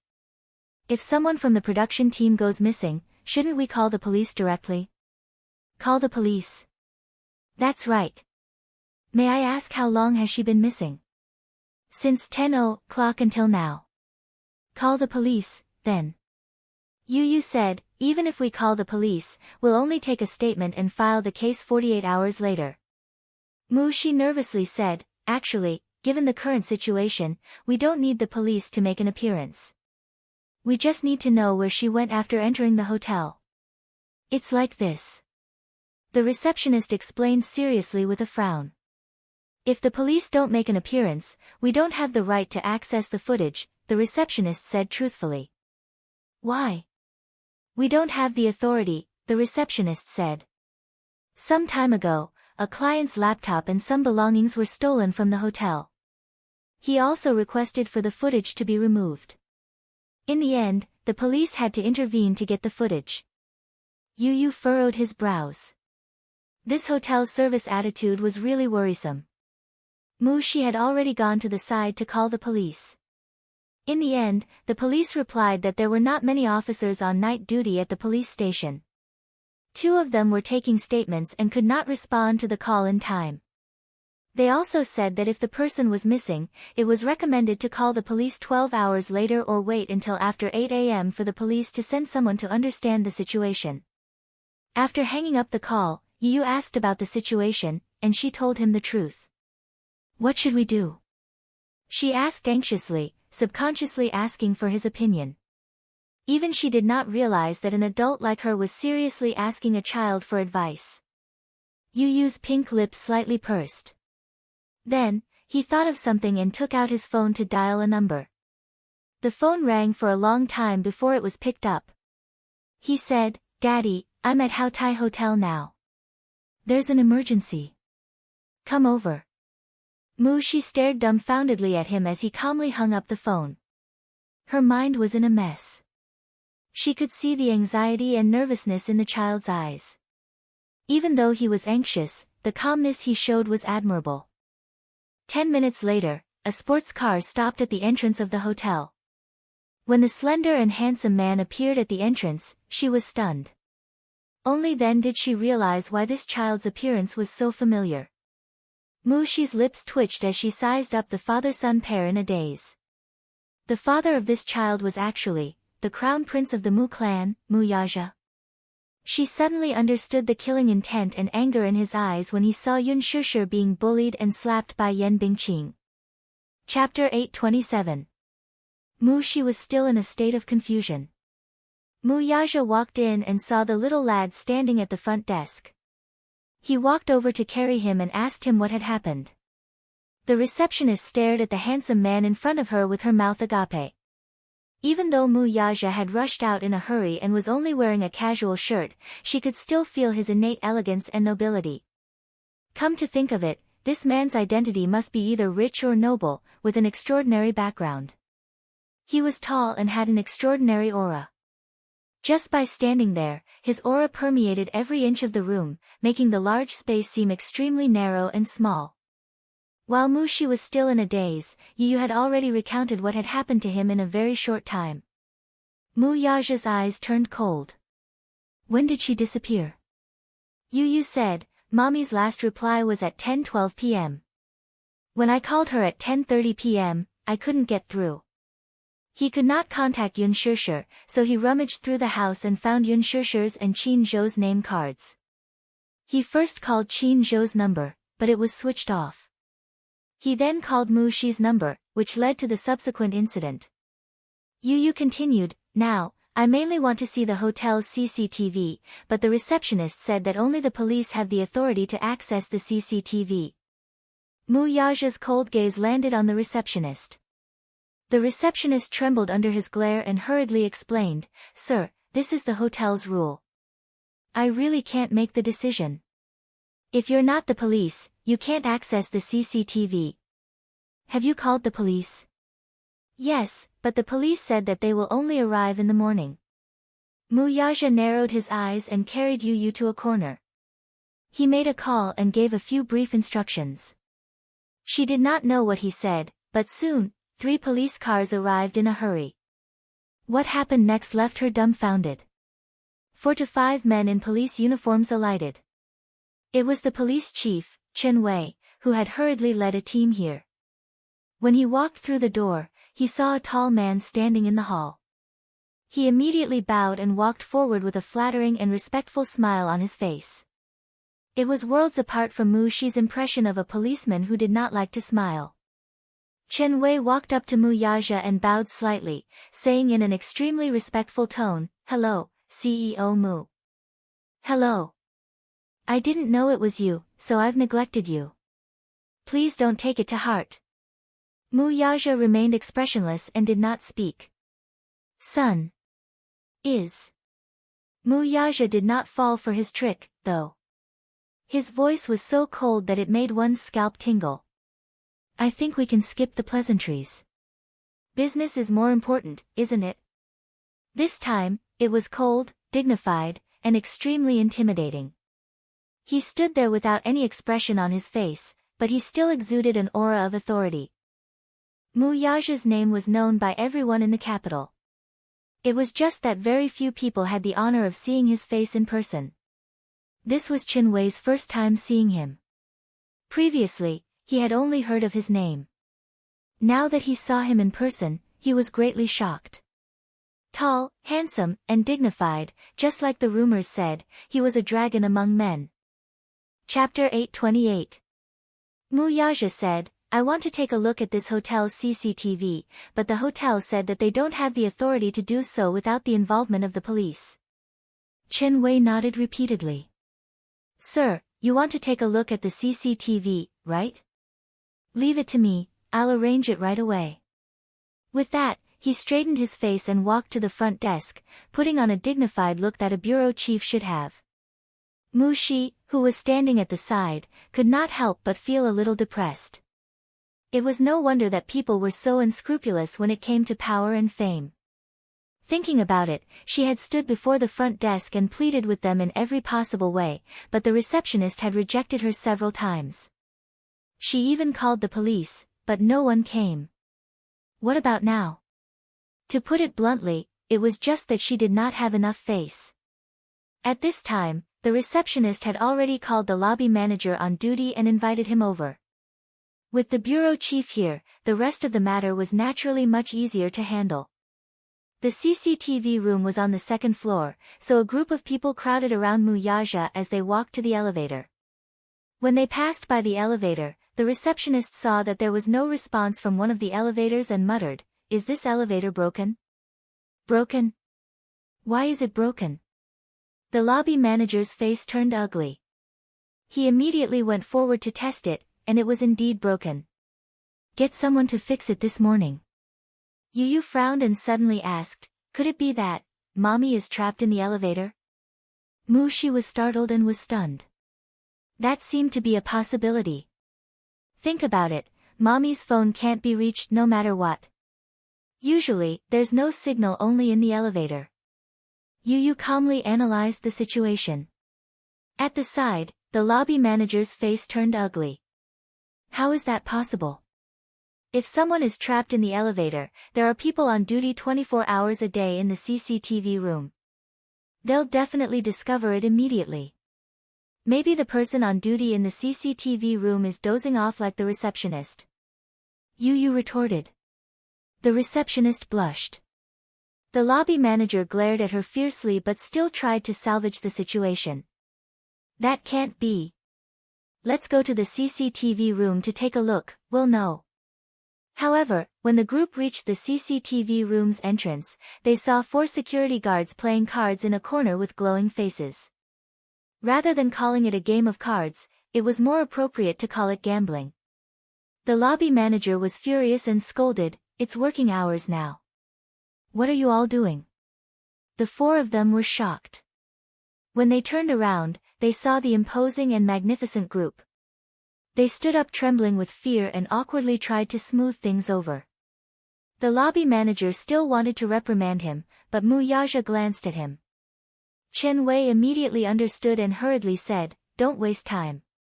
Finding the person is more important." To the computer room. The computer room was very small and filled with machines. Hence, with Chen Wei and Mu Shi following behind, Muyaja carried Yu in. As soon as she walked in, Yu glanced at the screens and suddenly turned pale with fright. She pointed at one of the screens and said, "It's Mommy." Everyone looked in the direction she was pointing and saw Gu Xingze hugging Yun Shishir in the narrow elevator on the screen. The two were curled up in a corner. Yun Shishir seemed to be in a bad state. Even though the CCTV footage was a little blurry, one could still see her dispirited and listless look. Muyaja's heart skipped a beat. He walked to the front of the CCTV screen and pursed his lips into a cold line. His cold gaze swept behind him. His gaze was cold and intimidating. Chapter 829. Ah! Xingze is here, too.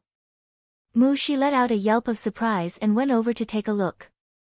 She, too, saw Yun Shishir's body curled up in the blanket as she shivered. Her heart ached for her. Oh, gosh. She got caught in the rain and was trapped in the elevator for so long. I wonder if she'll catch a cold. With that, she glared at the lobby manager angrily. Tears were about to fall from her eyes. What's wrong with your hotel? The front desk is dozing off, and there's no one watching over the surveillance room. Even the security guards are playing cards. She's been trapped in the elevator for so long and you don't even know. If anything happens to her, can you bear the responsibility? I'm sorry. I'm sorry. The lobby manager apologized profusely, full of regret. Muyaja ordered, "What are you waiting for? Hurry and contact the rescue team." Yes, sir. The lobby manager hurriedly contacted the rescue team. Yu's little hand touched the screen. The love in her eyes was almost overflowing. Mommy, Muyaja was still angry. He stood in front of the surveillance screen and watched Gu Xingze hugging Yun Shishir tightly. His eyes suddenly narrowed dangerously. Mu Shi was good at reading people's expressions. Seeing the coldness on his face, she immediately explained, "Xingze must be afraid that Shishir will catch a cold, so he's hugging her. It's useless to say all this now. Saving people is more important. Yu Yu calmly said from the side. Shi was secretly surprised and could not help but be impressed by this child's maturity and composure. By the time the rescue team and the fire department arrived, it was already dawn. The ambulance also hurried over. However, it was unknown who leaked the news, but the media caught wind of it. When they heard that Gu Xingze and Yun Shishir were trapped in the elevator, they all squatted at the hotel's entrance to create headlines. Chen Wei immediately called for the police to prevent these reporters from interfering with the rescue. The maintenance staff of the elevator began to investigate the location of the elevator. The conclusion was that the elevator did not stop at the flat floor, but at the bottom. Mu Yaja and the rest stayed in the surveillance room to check on the people's condition while the rescue team went to basement 3. When the elevator door opened, Mu Shi hurriedly called out, "Xingze, Shishir, are you guys there?" Inside the elevator, Gu Xingze heard Mu Shi's call and immediately responded, "Here."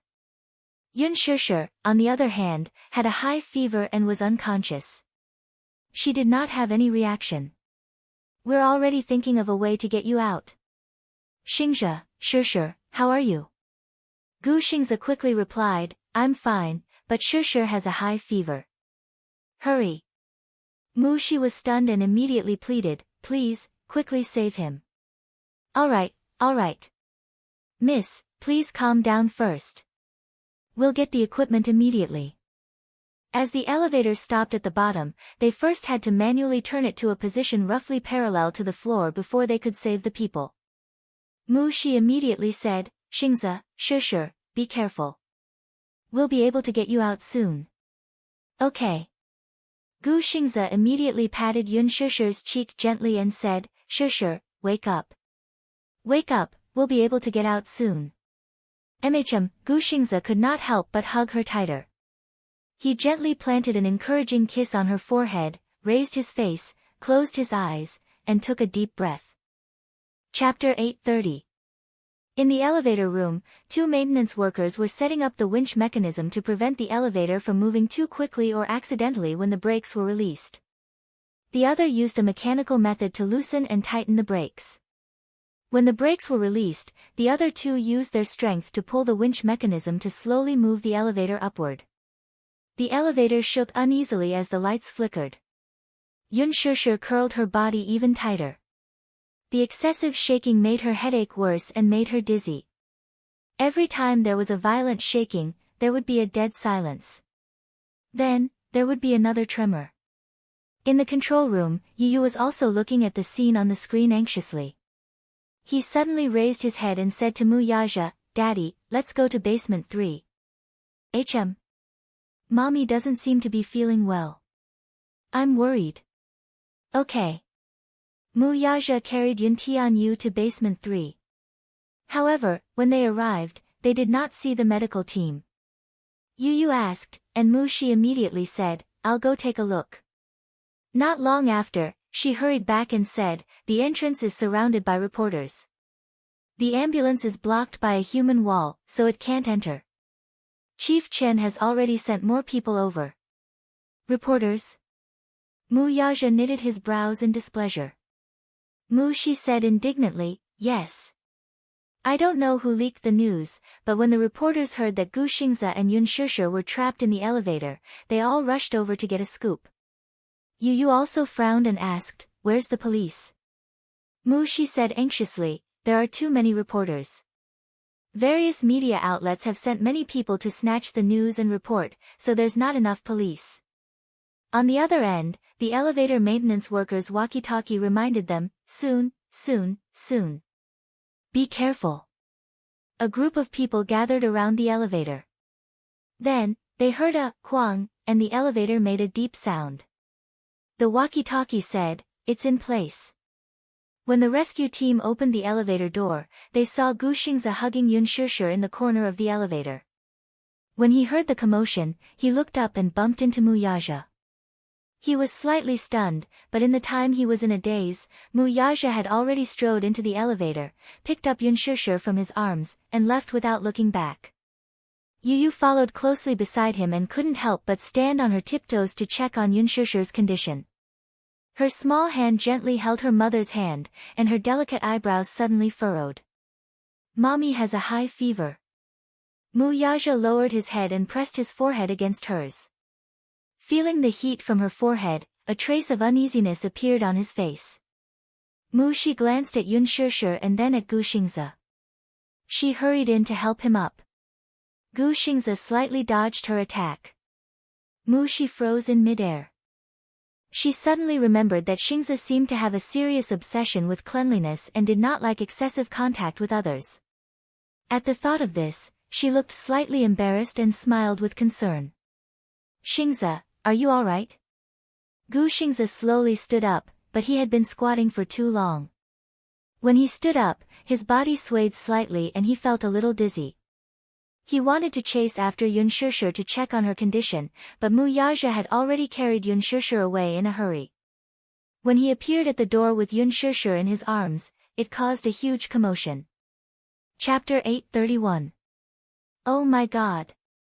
Isn't that the CEO of Mu Group, Muyaja? What is he doing here? He's hugging Yun Shishir. And they look so intimate. This scene could not help but make people's imaginations run wild. The reporters discussed animatedly. I heard that Huan Yu banned Yan Bingqing some time ago. Rumor has it that Yan Bingqing bullied a newcomer in the crew. The newcomer in the crew of The Green Apple is Yun Shishir, who is a little more famous. Someone whispered, isn't there a rumor that Yun Shishir was able to sign a contract with Huan Yu's headquarters right after her debut because she has a sugar daddy backing her? Could this sugar daddy be Muyaja? It's very possible. The camera flashes were overwhelmed. The reporters scrambled to squeeze at the door and extended their microphones, asking loudly, CEO Mu, CEO Mu. Look here. I'm a reporter from Phoenix News Agency. May I know what relationship you have with Yun Shishir? What relationship do you have? CEO Mu, there are rumors that you have a close relationship with Yun Shishir. May I know what relationship you have with Shishir? Countless microphones were extended in front of him. The flashing lights were blinding. Muyaja hugged Yun Shishir expressionlessly. He completely ignored these aggressive interviews. How could the reporters let go of such an exciting piece of news? They stubbornly followed behind him. Some even formed a human wall in front of him, blocking his way.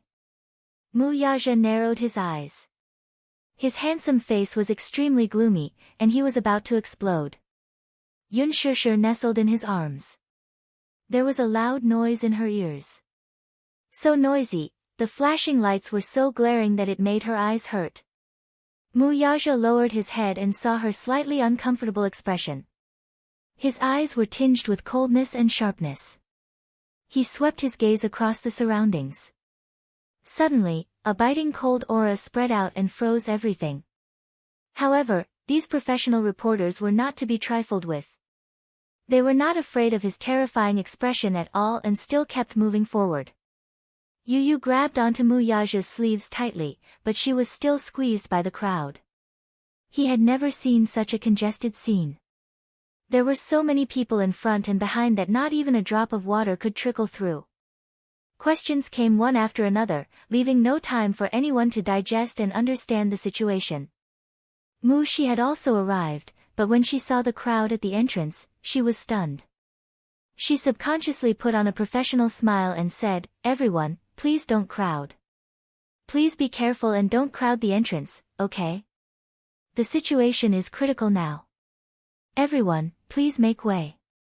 Please don't block the entrance, okay? As soon as he finished speaking, a man in the crowd shouted, don't change the subject. Yun Shishir, please answer me directly. Are you Muyaja's mistress? The sharp question caused the crowd to quiet down immediately. When Shi heard this, the smile on her face froze. She stood rooted to the ground for a moment until the smile on her lips gradually turned cold. Yu's little face turned even paler. Even though he was young, he understood what the word mistress meant. Kept. Mistress? This was a blatant insult. The harsh question caused an uproar in the crowd. That man continued to press on. Chairman Mu, does silence mean that you're admitting it? After a moment of silence, the crowd burst into another round of questioning. Chapter 832. If the rumors are true, does that mean that you're a third party in your relationship with Mu Yaja? Yun Shishir, I heard that you were adopted from Shinda Welfare Institute. Is that true? Anne. The director of Shinda Welfare Institute, Luo Hanjin, was arrested for child molestation. The news said that many children in the Welfare Institute were victims. Have you ever been sexually assaulted? Yun Shishir's eyelashes trembled slightly. She looked down and closed her eyes tightly. Her lips were stiff and her face was pale. The harsh voices echoed in her ears. The unbearable questions were asked again and again, but they were so sharp in the noisy world. Yu stood there in a daze as if she had been petrified. She did not move. The flashes kept flashing in front of her eyes. Gradually, her vision went blank. Mommy is not a third party. What are these people talking about? Mu Yaja stood silently at the same spot and did not move an inch. His cold gaze swept across the crowd as his fists clenched tightly. Seeing that he had stopped in his tracks, the reporters swarmed forward and put their microphones to his mouth. Daddy. Yu opened her mouth, but no sound came out. Her weak voice was instantly drowned out by the reporters' questions. Mu Yaja suddenly reached out and held her little hand tightly. Yu felt the warmth from his palm and felt inexplicably calm. Soon, 3 to 5 police cars rushed over. Chief Chen led the team to maintain order at the scene. The medical staff of the ambulance also rushed over. However, the reporters were blocked at the entrance like a wall and could not break through the crowd. Gu Xingze walked to the door and saw the scene in front of him. His face froze. He looked at the crowd at the entrance expressionlessly and narrowed his eyes. Seeing that Gu Xingze had also appeared, the reporters went crazy. The reporters rushed forward and the flashes became more intense. The sound of the film rolling could be heard continuously. Xingze, Xingze. Look over here. Please share your views on Yun Shishir, Xingze. Look here, I'm a reporter from Starlight Daily. Mu Yaja suddenly said, scram. Even though his cold voice was deep, it was like an imperial edict that didn't allow anyone to question it. His gaze swept across the crowd. The coldness in his eyes caused people's hearts to palpitate. Some of the reporters who were close to him could not help but take a few steps back because of the murderous aura emanating from his body. Mu Yaja lifted his foot and was about to walk towards the ambulance when the reporter who had asked the sharp question earlier did not fear the cold aura he exuded. He squeezed to the front with no regard for his own safety and blocked his path with his camera. He extended his microphone. Chairman Mu, you haven't answered my question yet. Mu Yaja suddenly stopped and glanced at him dangerously from the corner of his eyes. His lips curled into a cold and mocking smile. When the reporter saw that he had stopped, he quickly moved the microphone closer and asked a series of questions. Please give a direct answer. May I ask if Yun Shishir is your mistress? Before he could finish his sentence, Mu Yaja kicked the reporter away expressionlessly. The latter was caught off guard and stumbled a few steps back before falling to the ground. The crowd was in an uproar. Mu Yaja hit someone. Chapter 833. The flashing lights instantly drowned them out. A reporter from a famous entertainment newspaper squeezed in front of them, raised his Canon-like DSLR, and started taking pictures of them. Mu Yaja turned his face dangerously. With a frown, he punched the camera lens and smashed it into pieces. He looked up expressionlessly. His aura was as cold as ice as he said coldly, "Shut up." The atmosphere quieted down. An eerie silence. Everyone froze on the spot. Time seemed to have stopped. Mu Yaja said in a low voice, "Move aside." As soon as he said that, everyone looked at each other and cowered. No one dared to step forward and obediently opened up a path. Yun Shishir was hurriedly sent to the hospital. Preliminary diagnosis showed that she did not have any external injuries. However, Due to the air conditioning and the fact that she did not change out of her soaked clothes in time, the cold air invaded her body and caused her to have a high fever of 40 degrees Celsius. If it had been any later, she would have been in danger of contracting pneumonia. After sending Yun Shishir to the hospital, Mu Yaja asked Yu and Mu Shi to stay in the ward to look after her and left in a hurry. The reporters who had surrounded the hotel entrance were also brought back to the police station and investigated for obstructing public order. With such a thing happening, Mu Yaja naturally would not let them off easily. These motley crew were all dismissed and blacklisted, unable to work in the media industry for the rest of their lives. Mu Yaja also got his men to delete all the photos taken. The results of the investigation showed that these reporters were a motley crew from some third-rate media companies who would do anything to get the news. It was said that the hotel staff leaked the news. They rushed over when they heard the news and squatted at the hotel entrance. Soon, the hotel staff who leaked the news was also found out. It was the hotel receptionist. The police came to take the receptionist away for investigation. Although Mu Yaja suppressed it in time, the news of Yun Shishir interfering in a rich family's marriage spread like wildfire on the internet. The water army started spreading rumors on Weibo. The mysterious financier behind Yun Shishir lifts his veil. It's Mu Yaja, the CEO of Disheng Financial Group. Explosion. The crown prince of the Mu Group is angry because of a woman. Yun Shishir interferes with the marriage of a rich family. Is the rising star of the film industry the third wheel? Yan Bingqing was banned by Huanyu because she offended Yun Shishir. The reason was that Yun Shishir was the mistress of the Mu Group's crown prince. Yun Shishir actually had an illegitimate child with Mu Yaja. Soon, these scandals were all over the internet. However, because most of the rumors seemed to be groundless, there was no real evidence to verify this matter. Therefore, netizens could only wait and see about this matter. Many people ran to Yun Shishir's Weibo, wanting to leave comments for her. However, Mu Shi had foresight and blocked the comments section of Weibo at an extremely fast speed. However, she did not expect her actions to make it even more conspicuous. In an instant, the news of Yun Shishir interfering in a rich family's marriage spread on the internet. It caused a storm and was confusing for a moment. Many netizens sighed with emotion. This Yun Shishir, who had just debuted, seemed to have the effect of being a hot topic and had repeatedly topped the list of hot topics. Chapter 834. Yu scrolled through Weibo and saw that the rumors were spreading everywhere.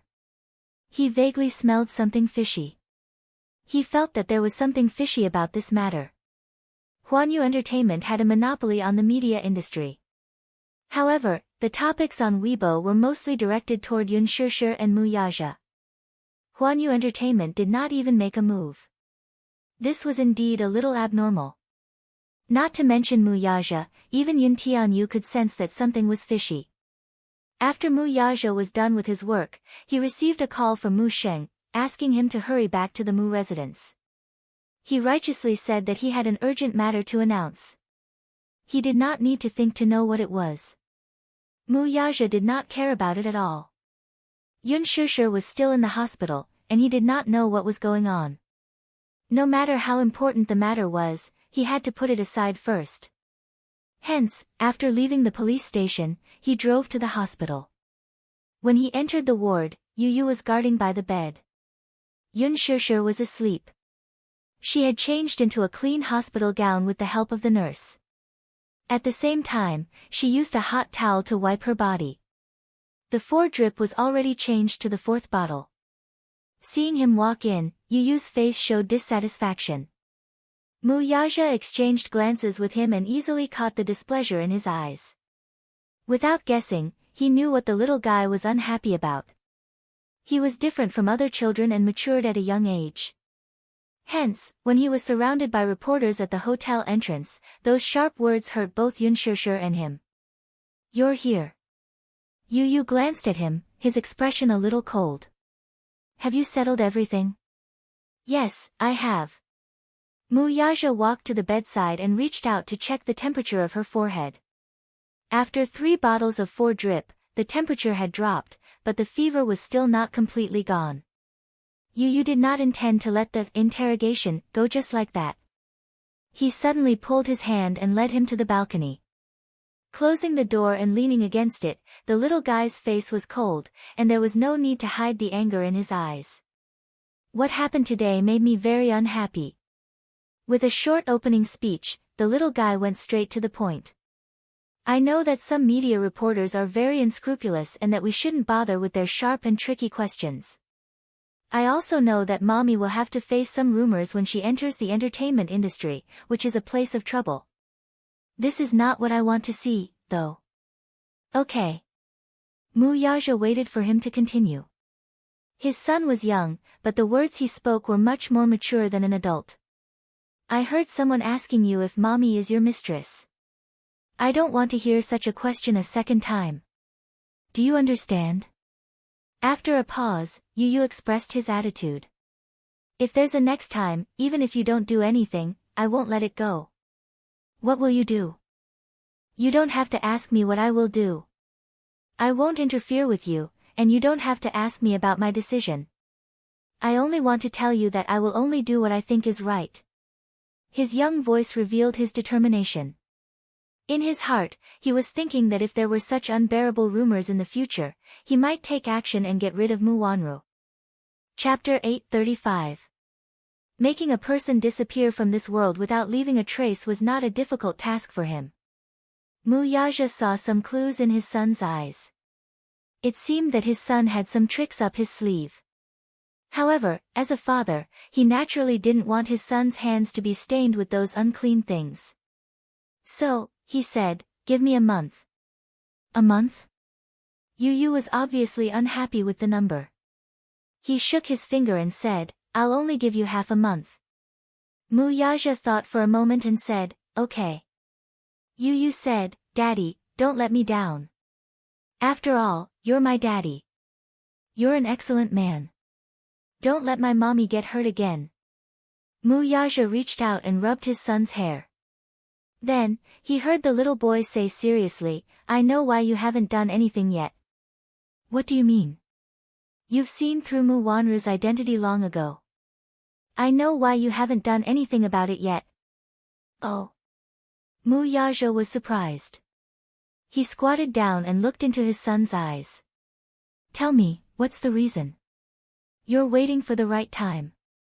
Yu pointed out briefly, Mu Wanru is so weak that she can't even withstand a single blow. She must have some power behind her since she could stay in the Mu family for so long. You haven't done anything yet because you want to lure the snake out of its hole. Isn't that right? Mu Yaja's face froze. He said, the Mu family is a big family. Many people in the family are eyeing the position of the successor. Naturally, you have to clean up those who want to seize power to stabilize the family's morale. He changed the topic, but, how do you know? I'm not telling you. Yu kept him in suspense. He looked at the sky and said, I'll only tell you that I've planted spies in the Mu family. Mu Yaja narrowed his eyes slightly. Spies? Yes. How long ago? It wasn't long ago, but we managed to obtain some reliable information. I only want to remind you that Mu Wanru and that person have already made their move. Over the past few days, Mu Wanru has taken advantage of her position to plant that person's men into the consortium's headquarters. I'm afraid she's going to do something secretly. Mu Wanru was the human resources director of Dishing Financial Group. Mu Yaja glanced at him. This brat had some ability. Daddy, as far as I'm concerned, the Mu family is nothing in my eyes. In my eyes, whether it's power or wealth, it's meaningless if I can't protect the people I love. In other words, if you let mommy get hurt, I won't forgive you no matter how powerful you are or how wealthy you are.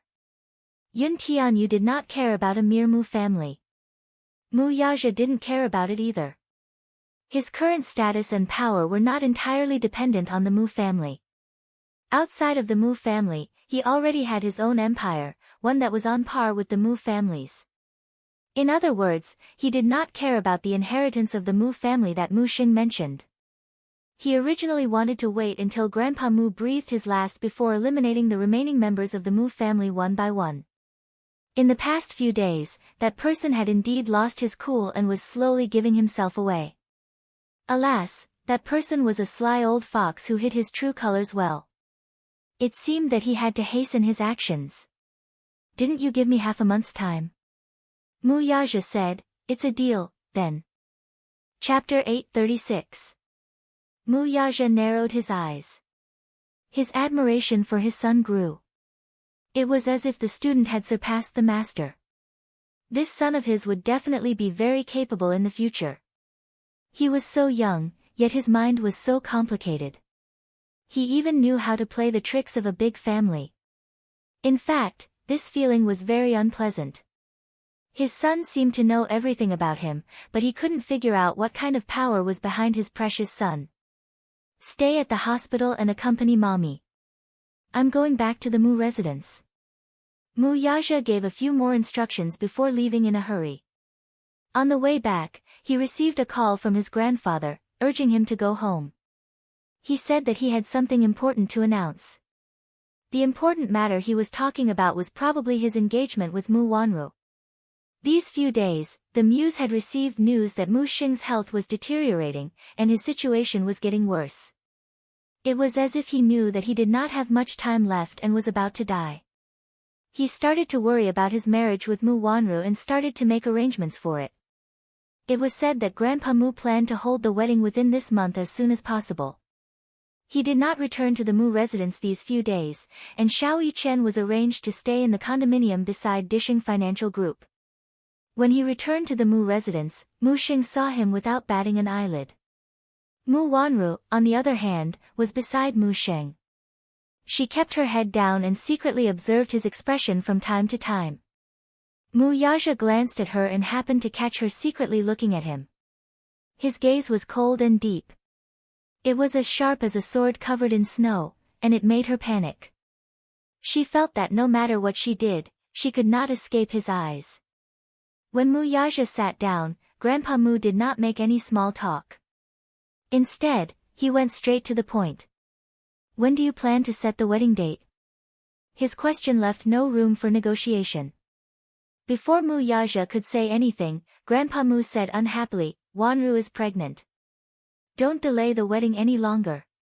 When the dust settles on your wedding date, Grandpa's heart will also be at ease." "Aja, I don't care what you do outside, but you're not young anymore. It's time to settle down and start a family. Grandpa's only wish now is to see you marry Wanru. Only then can Wanru truly be considered a member of the Mu family. If Grandpa's body allows it, I'd like to see your child being born again. You've never disobeyed your grandfather. Grandfather's body may not be able to hold on for much longer. Stop fooling around. At least, fulfill Grandfather's last wish." His words were sincere. For him, Mu Wanru was only a member of the Mu family when she married into the family. He wholeheartedly wanted to give Mu Wanru a proper status as the young mistress of the Mu family. Mu Yaja looked up, his expression as cold as ice. Seeing his cold expression, Mu Xing suddenly added, "If you really like that woman, it's not impossible. You can marry her as a concubine, too. That woman is called Yunshishir." Mu Xing's eyes narrowed slightly. She should be a woman with some tricks up her sleeve. That was what he thought. After all, Mu Yaja had never had a woman by his side all these years. This lad seemed to be very cold when it came to women. However, Yunshishir was the first woman by his side. Chapter 837. This Yunshishir was definitely not simple. Mu Wanru, who was standing at the side, looked surprised. Mu Xing actually relented and allowed Yunshishir to marry into the family as a concubine? She found it hard to believe. However, in fact, in the Mu family, only the head of the Mu family had such a privilege. Take Mu Xing, for example. Other than his first wife, there were also his second and third wives. Although the three women were constantly fighting under the same roof, they appeared to be very harmonious on the surface. Other than that, Mu Xing also had a few concubines outside. In ancient times, a concubine was a concubine. In fact, as a concubine in the Mu family, other than having a lower status than the first wife, there was no difference in other aspects. The only difference was that the few wives were legally married, while the concubines could not hold a wedding ceremony and could only marry into the family directly. After all, monogamy was now practiced. Even if the Mu family was rich for 100 years, some things could not be too ostentatious. However, allowing Yun Shishir to marry into the family as a concubine was already the biggest concession he could make. After all, Grandpa Mu hated Yun Shishir from the bottom of his heart. After all, for so long, no one could make Mu Yaja go against his wishes. Yun Shishir, however, did it. Naturally, he hated her to the core. Mu Yaja merely chuckled when he heard that. His eyes were calm and unruffled, and no one knew what he meant by that.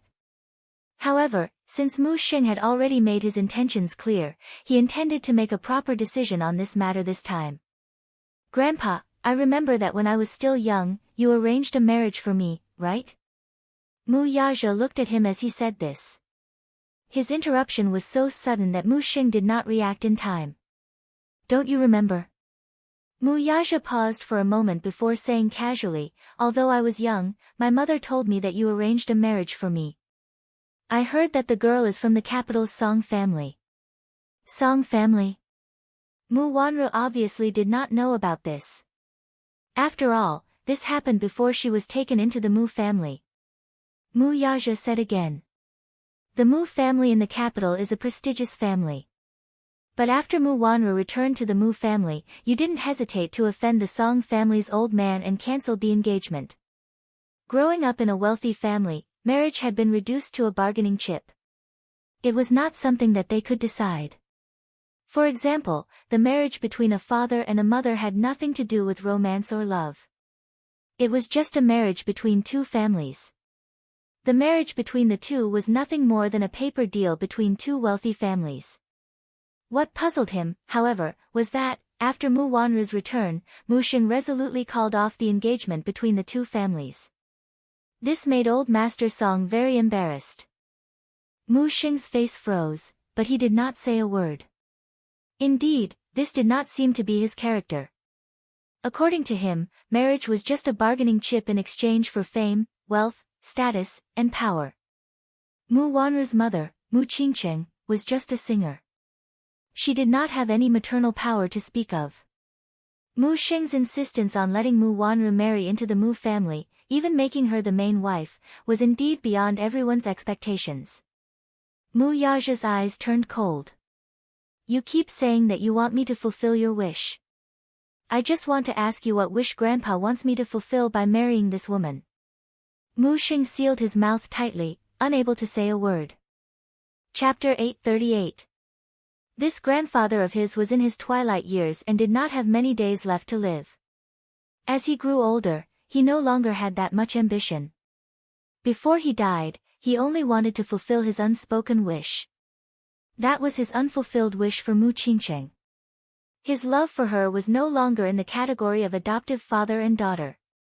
There was even a time when he wanted to marry her as his wife, but she already had someone else in her heart. Alas, he had always been very possessive. How could he tolerate the woman he loved having someone else in her heart? Hence, there was a time when he wanted to force her to submit. Although she was a singer, her character was chaste, so how could she submit? In the end, she could not stand his perverted possessiveness and fled the Mu family with her pregnancy. The Muse sent out countless men to search for her. They could not wait to turn the capital upside down to catch her. However, when they finally found her, she was already a cold corpse. This car accident was laughable. If she had not been trying to avoid the men sent by the Muse, how could she have gotten into an accident? His heart was filled with self-blame and guilt. Feeling as if a knife was being twisted in his heart, he fell ill and was bedridden for a long time. In the end, this wish fell on Mu Wanru. Even if he could not marry her, at least he could let her daughter marry into the Mu family. This could be considered as fulfilling his wish. It was because of his perverted obsession that Mu Yaja did not bring Yun Shishir back to the Mu family. He dared not imagine what crazy things his grandfather would do if he saw Yun Shishir, who looked almost identical to her. Moreover, the Mu family was in turmoil with constant infighting. He had to tread carefully to get to where he was today. Therefore, he had been waiting for an opportunity to personally wipe out the traitors within the Mu family. Before that, he would not let Yun Shishir take even half a step into this tiger's den. After a long silence, just as he was about to speak, Mu Yaja suddenly asked, "Grandpa, are you determined to make me marry this woman?" Mu Wanru bit her lower lip and gently rested her hand on his shoulder. Mu Xing looked up and placed his withered hand on the back of her hand. He looked at Mu Yaja and said, "Grandpa, haven't you already taken a step back? If you have any woman you like outside, you can marry her and make her your concubine. As for Wanru, she must be the young madam of the Mu family. There is no room for discussion on this point." Since Grandpa said so, Mu Yaja suddenly said, "Then I'll do as grandfather says." His words gave the old man a shock. He originally thought that his grandson would still resist him, but he didn't expect him to agree so quickly. He had resisted so fiercely earlier. But now, instead, Mu Xing felt that Mu Yaja's docile attitude was somewhat abnormal. Mu Wanru was also stunned. She did not expect Mu Yaja to agree to marry her. Mu Yaja did not look at them. He just casually took out a cigarette box and lit it. "Since it's Grandpa's wish, I won't fight for it anymore. Besides, you're already old. My only wish is for my marriage to be settled according to your wishes. Since Grandpa likes her, I'll marry her." Mu Sheng and Mu Wanru were completely dumbfounded. Mu Wanru, in particular, had a comical expression on her face. Chapter 839. The old man was the first to react. You're really willing to marry Wanru? There's no need to doubt my words." Mu Yaja pursed his thin lips. "Grandpa, you know that I'll do what I say." He was a man of his word. This was his grandson's attitude towards the world. He had no doubts about this. "Great." Overjoyed, he immediately said, "That's great. Since you're willing to marry Wanru, Grandpa is naturally happy." With that, he held Mu Wanru's hand tightly, unable to hide the joy on his face. "That's great. I'm afraid that the Mu family will have double happiness in no time. Since that's the case, I'll quickly get someone to make arrangements. The wedding can't be delayed any longer. We should at least announce it to the media first. Then, Grandpa will get someone to pick an auspicious date for your wedding."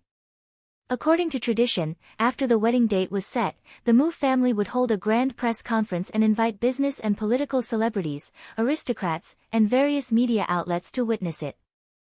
After that, they would hold the grand wedding of the century. Compared to his joy, Mu Wanru's smile seemed a little forced. That was because she did not believe that Mu Yaja would really marry her. Ever since she reached an agreement with Mu Yaja that day, she no longer had any illusions about marrying him. Mu Lianjue had promised her an inexhaustible supply of wealth after the deed was done. Hence, she was willing to follow his instructions. Not only did she plant his men in Dixing's headquarters, she even poisoned Mu Xing's medicine. In the entire Mu family, she was the only one who could do this. Now, however, Mu Yaja actually said that he was willing to marry her. Didn't that mean that she would become the young mistress of the Mu family soon? Everything seemed like a dream. It was unbelievably beautiful. Why would Mu Yaja be willing, though? Not to mention other things, just the fact that she was pregnant and the child in her belly was not his, yet he was still willing to marry her. This was the greatest humiliation to a man.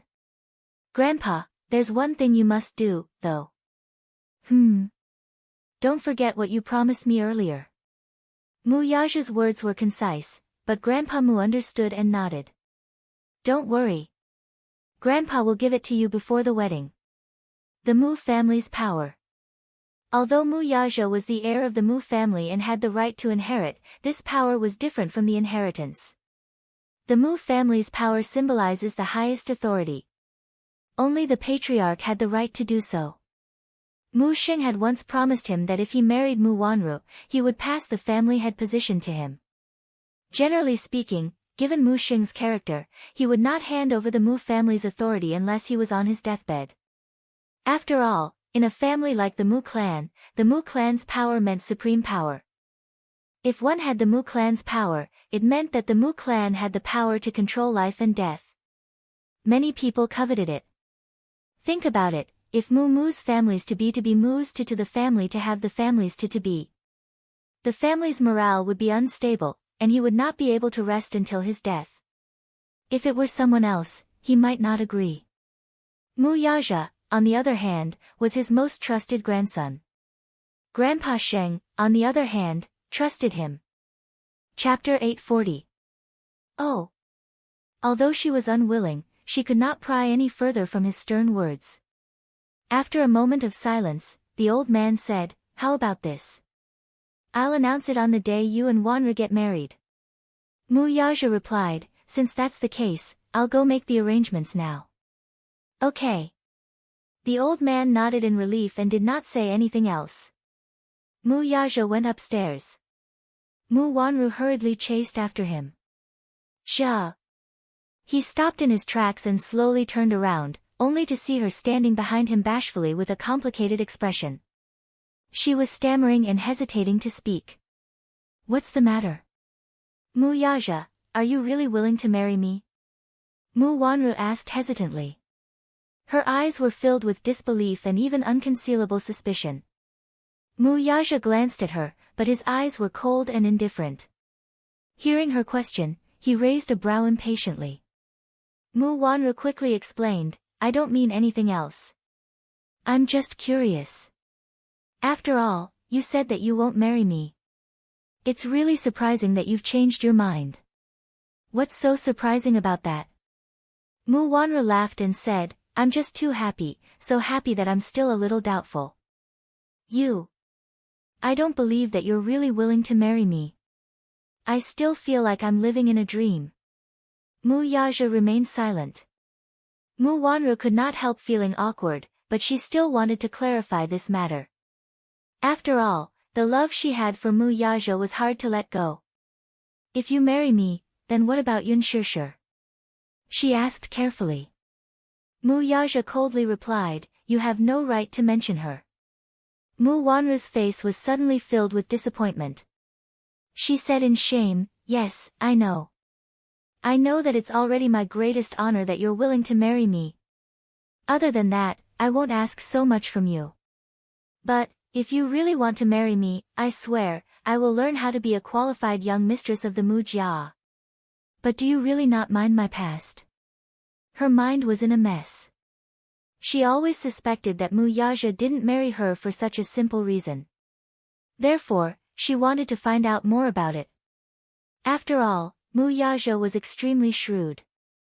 This man's thoughts were unpredictable. She couldn't figure it out no matter how hard she tried. She always felt that his decision wasn't that simple. Mind what? Mu Yaja's cold eyes fell on her body. "I married you because grandfather ordered me to. I don't want to disobey. As for the rest, you don't have to ask." Mu Wanru was shocked. Mu Yaja said, "Besides, you've always taken good care of Grandpa, no matter how big or small. Since it's Grandpa's wish, then I will comply."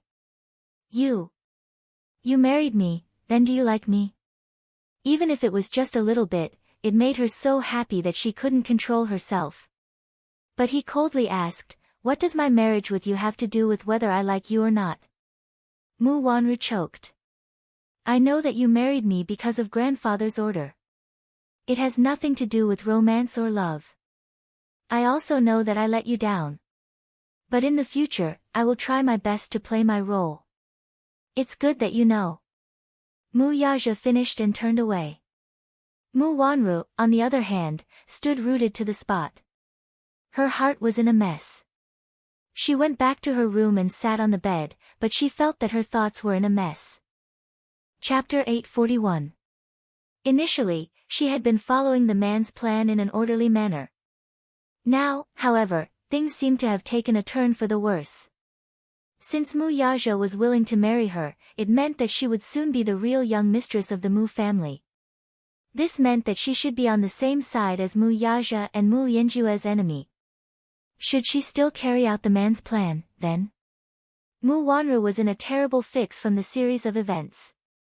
On second thought, since Mu Yaja was willing to marry her, she must stand on his side and do her best to protect his position. After all, if Mu Yaja married her, they would share honor and disgrace together. If Mu Yaja lost his position because of Mu Yaja, she would be in deep trouble. Still, she did not know what Mu Yaja was thinking. She felt that this man was unfathomable. Hence, Mu Wanru was a little hesitant. Alas, the Muse were busy preparing for the wedding these few days. On this day, Aaron suddenly found her. The two of them agreed to meet in a secret place. When he saw her, the first thing he said was, "Wanru, come with me. Let's go far away from this troublesome place. Aaron, don't look for me anymore. In the future, we'll return to how we were before. I'm Mu Yaja's fiancé, and you're his assistant." Mu Wanru said coldly. "Fiancé?" He burst into laughter. "Wanru, what are you talking about? Are you talking in your sleep? Fiancé? Do you really think that Mu Yaja will marry you?" Mu Wanru smirked. "Why not? He said that he'll marry me on a date. He's already making arrangements for it." He was stunned. "How is that possible? Why not? He's already promised Grandpa. The entire Mu family is making arrangements to announce our marriage." Mu Wanru could not hide her smugness. Aaron sneered. "Impossible. Nothing is impossible. You're just unwilling to accept it. Do you really think that Mu Yaja is that stupid? Wanru, think about it, does he really intend to marry you? Putting aside your identity, you're pregnant now. You can fool Mu Sheng, but can you fool Mu Yaja? Will he marry a woman who's pregnant with another man's child?" Mu Wanru's heart skipped a beat. "Why not? He's marrying me because he doesn't want to go against Grandpa's order." "Ha! Don't think he's too great," Alan retorted. "He's definitely not a simple man. Wanru, don't let your guard down. Maybe he set a trap for you and is waiting for you to jump into it. The Muse are a dragon's pool and a tiger's den. Mu Yaja has his current status at such a young age. To be able to become an outstanding man in a place like the Muse, you can imagine what he's been through. Do you really think that he's a simple man? In fact, he's more unfathomable than you think." Mu Wanru's heart skipped a beat when she heard that. "Come with me. Running away with me is the best choice for you right now." He extended his hand to her and opened his palm. Mu Wanru was in a daze for a moment and unexpectedly extended her hand to him. Seeing that she seemed to have changed her mind, his face lit up. However, Mu Wanru slapped his hand away harshly. Chapter 842. Alan's face froze. "Why? I won't go with you. Just give up on it." Mu Wanru said, "I believe in Mu Yaja because he does what he says. Since he said that he will marry me, then he will definitely marry me." After that, she was about to leave. However, Alan took a step forward and hugged her tightly. "Don't go," he almost put down all his dignity and hugged Mu Wanru. His whole body was trembling. "Wanru, I really love you. Although I can't give you wealth, I will work hard and use my hands to create a stable life for you. Wanru, I really love you. My heart has never changed. For you, I entered the Mu group. For you, I did so many evil things for you. But now, you want to leave me. Wanru, is your heart so hard? Stop talking. So disgusting." Mu Wanru struggled to get out of his arms. However, Alan hugged her so tightly that she almost suffocated. She screamed hysterically, "Ellen, I can't be with you. I was born as a member of the Mu family and I will die as a ghost of the Mu family. Just give up." Aaron was taken aback. While he was in a daze, Mu Wanru stepped on his foot harshly and left his embrace. She turned around and glared at him coldly and resolutely. "I don't like you at all. I never liked you. I've only been using you from the beginning to the end, do you know? I don't like you at all. Haven't you given up? After shouting, she tried to calm down the anger in her chest. She tidied herself up and said to him, Alan, I've kept you until now because I care about your feelings for me. You'd better disappear from my sight now and never appear again. Otherwise, I won't let you go. Her words were unusually ruthless. In other words, if he still did not know his place, she would kill him and get rid of him to prevent future troubles. Alan was shocked by her ruthless warning. He could not help but widen his eyes. Wanru, why are you so heartless? Since you know I'm heartless, why don't you disappear from my sight? Okay. Okay, I'll disappear. Alan lowered his head in a daze, like an empty puppet. Mu Wanru snorted and walked out of the alley. However, just as he got into the car and started, he still didn't see Alan walk out of the alley. Just as she was feeling suspicious, she suddenly heard a gunshot. Even though the gunshot had been silenced, it was very quiet and there was no one around. Therefore, she immediately caught the faint sound. His heart skipped a few beats.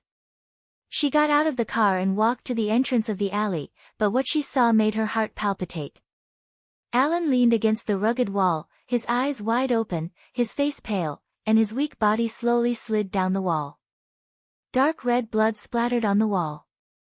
At Alan's temple, there was a bloody hole that was gurgling with blood. The man who had just asked her to run away with him had now turned into a cold corpse. One of the men in black put away his gun. Suddenly sensing something, he turned his head and bumped into Mu Wanru head-on. The man in black's face was cold and his eyes were full of murderous intent. Ah! Mu Wanru screamed and almost fell to the ground in fright. Chapter 843. Mu Wanru did not know how many red lights she had run along the way. It was only when she reached the city center that she stopped the car by the roadside. The scene she saw earlier gave her a huge shock. She held the steering wheel and clutched her thundering chest, unable to calm down for a long time. What exactly happened just now? She seemed to have seen Aaron being killed. Who was it? What was going on? Mu Wanru found it hard to calm down. Just as she was feeling tense, her phone suddenly rang. Mu Wanru was so shocked by the sudden ringing that she almost lost her soul. After forcing herself to calm down quickly, she picked up the phone with trembling hands. It was an unknown number on the screen.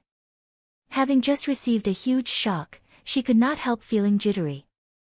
It was only after a long while that she picked up the call. Hello. It's me. Mu Lianjua's gloomy voice came through. Mu Wanru inexplicably calmed down upon hearing his voice. Fourth uncle, it's you, Mu Wanru. You're really hopelessly stupid. He suddenly cursed. That Aaron knows everything about you. He can't be left alive, yet you still let him live. At the mention of Aaron, Mu Wanru was taken aback. She carefully probed, did you send someone to kill Aaron just now? It's me. Do you think that I'm as stupid as you? How could I leave such a big scourge alive? He paused. Not only does he know everything about you, but he's also not smart. If he lets the cat out of the bag and gets caught by Mu Yaja, you'll be finished. Mu Wanru was still of great use to him now, so he must protect this chess piece of Mu Wanru. Mu Wanru, on the other hand, was stunned. It was really him who killed him. She tried hard to maintain a calm expression, but she was shocked once again by his ruthlessness. Suddenly realizing something, she questioned in astonishment, Fourth uncle, are you following me? She had purposely chosen a secluded place for her meeting with Aaron, where there was hardly anyone within a few miles. Unless he had sent someone to follow her deliberately, he would not. It was terrifying to think about it. This man was indeed a sly old fox. Him following her clearly showed that he did not trust her. I'm following you. He did not deny it. That's because I'm worried. If anything happens to you, it'll hinder me. Mu Wanru, I'm warning you, if you hinder me in the slightest, I'll get rid of you. Do you understand? Mu Wanru's lips trembled in shock. In the rearview mirror, her face was frighteningly pale. When she thought of Alan's miserable death, she felt an inexplicable sadness and pain in her heart. In fact, she still had some conscience at least. Aaron truly loved her and was even willing to betray Mu Yaja for her. Alan's persistent and solemn words still echoed in her ears, saying that he would take her far away and give her a stable and peaceful life. However, in the blink of an eye, his pitiful look flashed before her eyes. Feeling uncomfortable all over, she covered her mouth in grief. I must speed up my plan. Chapter 844. When this old thing hands over the Mu family's power, you'll still act according to my plan. Do you understand? His tone was firm and did not give her any room to resist. Mu Wanru only replied, I understand. Recalling something, she cautiously asked, Fourth uncle, you promised me that you'll get rid of Yun Shishir and Yun Tianyu. You don't have to ask about this matter. Even if you don't ask, I'll get rid of them. Mu Wanru's heart finally settled at his words. Mu Yanjue gave a few more instructions before hanging up the call. Mu Wanru stared ahead in a daze. Her hand loosened and the phone slipped onto the seat. Now, she suddenly felt a little paranoid. The man's words just now made her hair stand on end. She felt that every passerby in this huge downtown area was someone he had sent to tail her. Mu Wanru gritted her teeth, held the steering wheel, stepped on the accelerator, and sped away. After 2 days of being on the drip, Yun Shishir's fever was almost gone. When she woke up in the morning, Mushi had already prepared porridge and sent it over. Yu Yu was by her bedside. He had been accompanying her in the hospital for the past 2 days. Seeing that she had woken up, he hurried over and placed his small hand on her forehead. When her fever finally subsided, a gratified smile appeared on his face. Mommy, your fever is finally gone. Yun Shishir's lips were dry. She opened her mouth, but a hoarse voice came out. Yu Yu hurriedly passed her a glass of water and raised the bed so that she could lean against it and sit up. Yun Shishir drank a few mouthfuls of water, and the discomfort in her throat subsided a lot. She could not help but sigh. Fruits were really the source of life. It felt as if her mental strength had come alive. Mommy, I really don't know what to do with you. Yu Yu said helplessly, you've been hospitalized twice in just a month. Are you having bad luck this year? Yun Shishir felt wronged and said, yeah. I'm so unlucky to have encountered an elevator malfunction. How unlucky? Yu Yu pouted helplessly.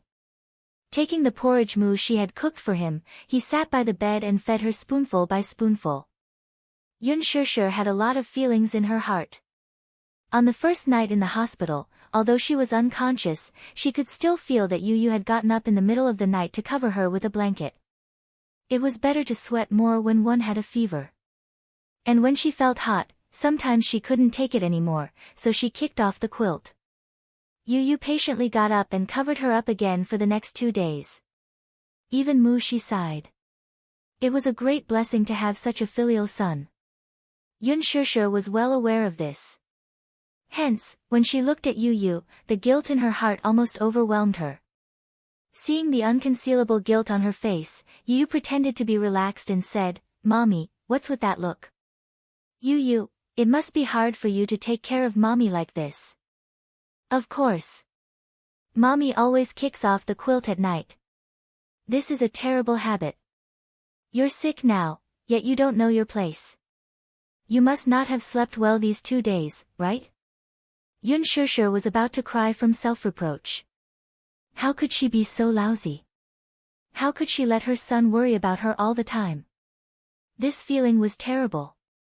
I didn't sleep well. Well, that's why I'm a little sleepy now, Yu Yu said as he rubbed his eyes. He indeed did not sleep well these few nights. Chapter 845. If you're tired, let's sleep for a while more, okay? Yu Yu wants to sleep with Mommy. Yun Shishir immediately carried him to the bed, covered him with the blanket, and hugged him. Yu Yu nestled in her arms. When his little hand touched her skin, it was wet and sticky. He couldn't help but frown in disgust. Mommy, you're sweating so much. It stinks. Yun Shishir pretended to be wronged and said, Baby, you actually think mommy stinks? Humph. Why would you dislike stinky mommy? As he spoke, he yawned. Little Munchkin couldn't take it anymore.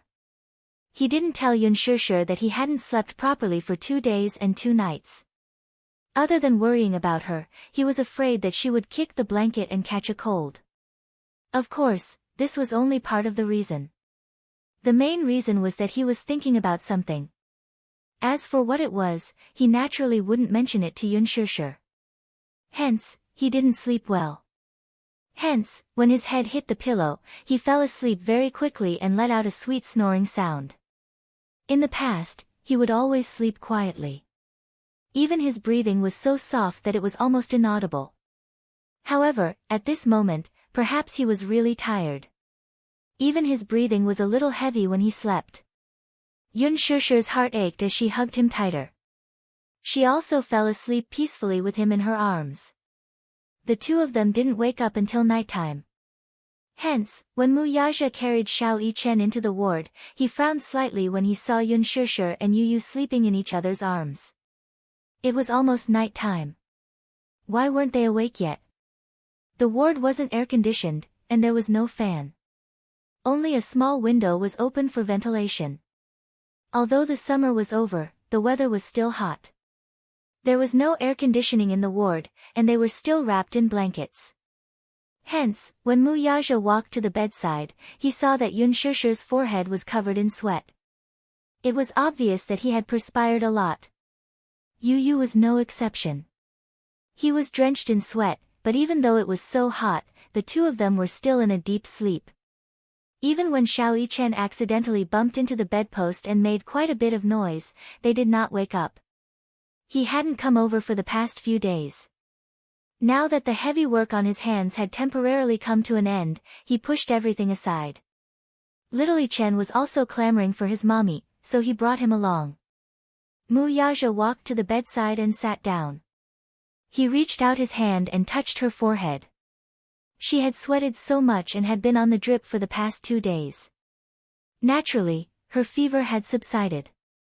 He was happy to see her recover from her illness. This woman was really troublesome. She had entered the palace twice just to film a movie. There was nothing he could do about her. Yun Shishir was awakened by his movements. She opened her eyes slightly. When her vision cleared, she saw that it was him. Her eyes widened, and she immediately said in a hoarse voice, "You're here." The moment she spoke, little Munchkin in her arms woke up as well. He seemed to be still sleepy as he rubbed his eyes in a daze. His sleepy eyes widened slightly.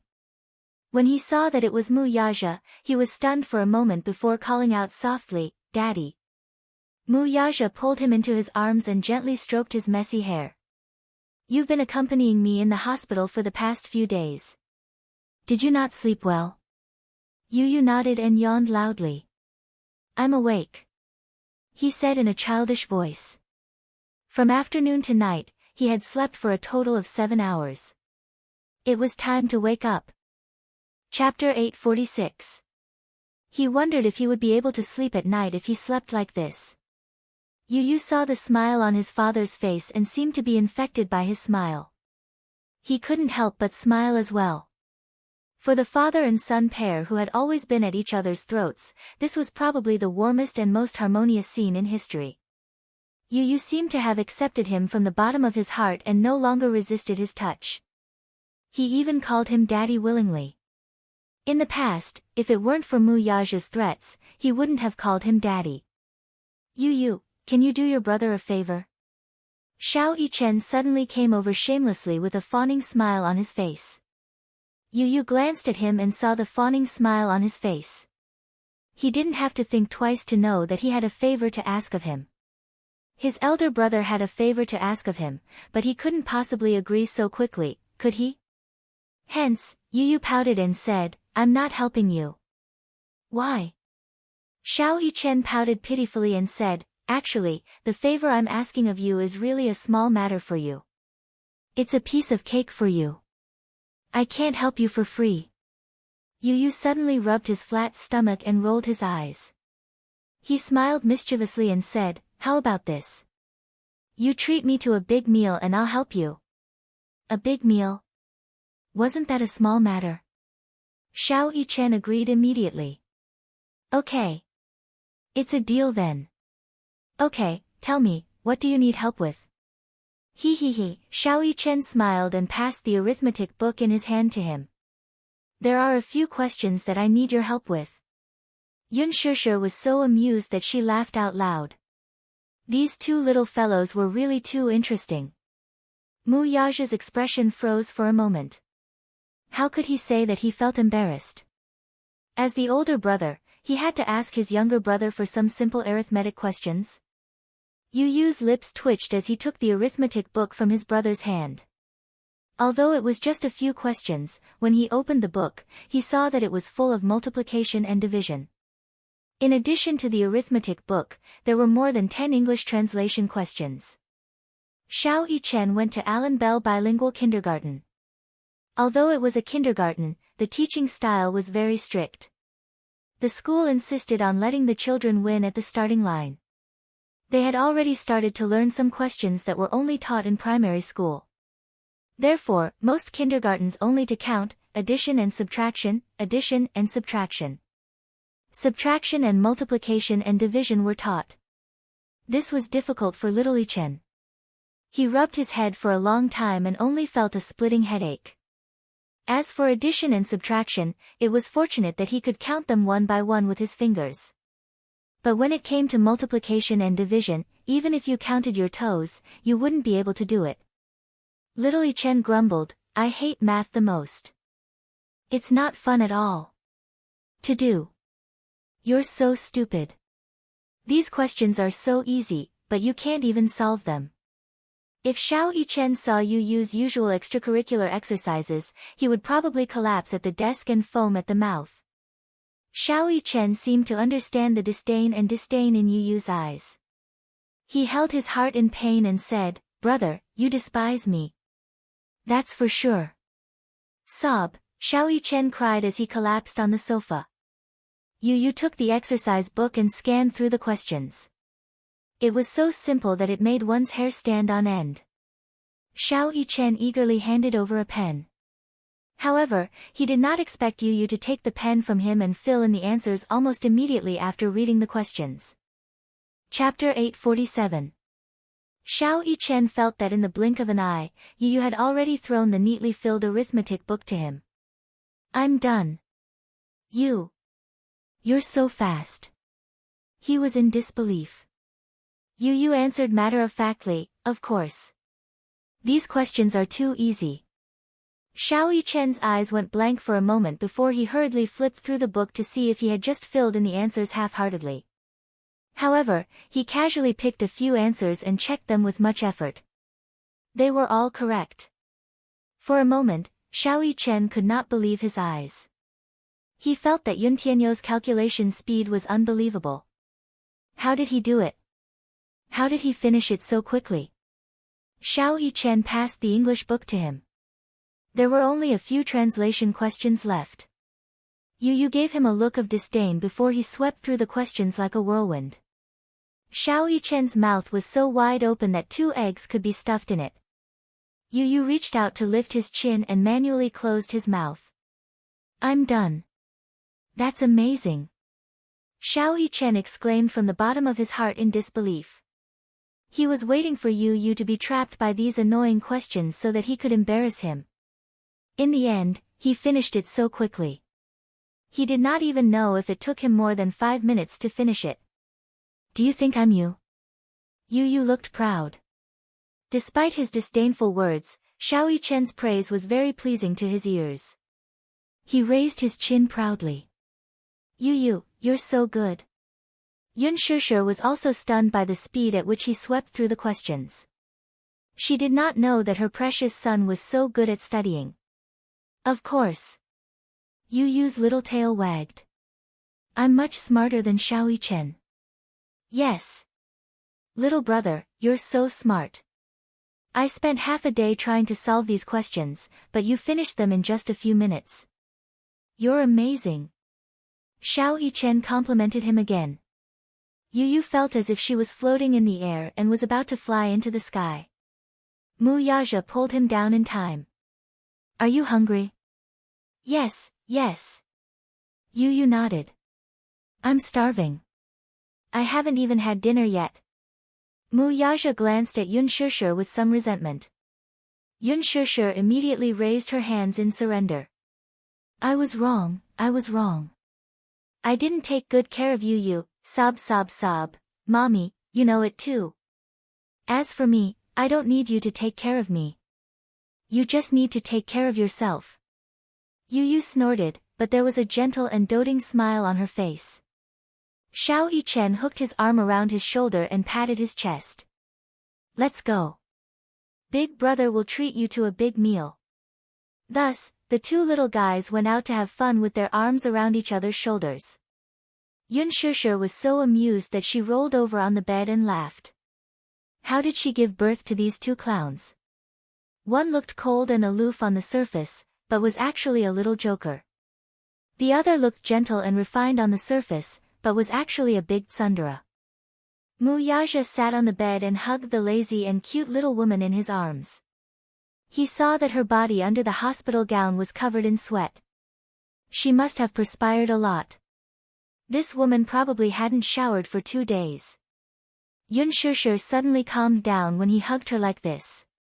They hadn't seen each other for a few days, but she could easily feel the deep emotions in his cold and deep eyes. They were surging and intertwining in the dark. No matter how stupid she was, it wasn't difficult for her to see that the man was trying hard to suppress something at this moment. Chapter 848. Mu Yaja lowered his gaze and looked at the little woman in his arms, who was like a lazy cat. His eyes darkened as he swept his gaze downwards. She was wearing a hospital gown with the collar slightly open. At a glance, one could see the great view hidden under the hospital gown. The man's gaze deepened slightly. He reached out and lifted her collar. Yun Shishir immediately slapped his hand away and said, not knowing whether to laugh or cry, "What are you doing? Don't peek. I haven't seen that part of your body." The man said righteously. Yun Shishir was annoyed. Mu Yaja. You. How many days have you not showered? Oh. Yun Shishir's face turned redder as she said awkwardly, it's been 2 days. Then. Mu Yaja paused. He suddenly got up and carried her in a princess carry. Lowering his head, he breathed in her fragrance. Let's shower together. She widened her eyes abruptly and wanted to push him away in embarrassment. Her face was burning. No. Why not? She shook her head and pursed her lips. Her face was so red that it looked as if blood could drip out. If Yu Yu and Yichen come back and see this, it won't be good.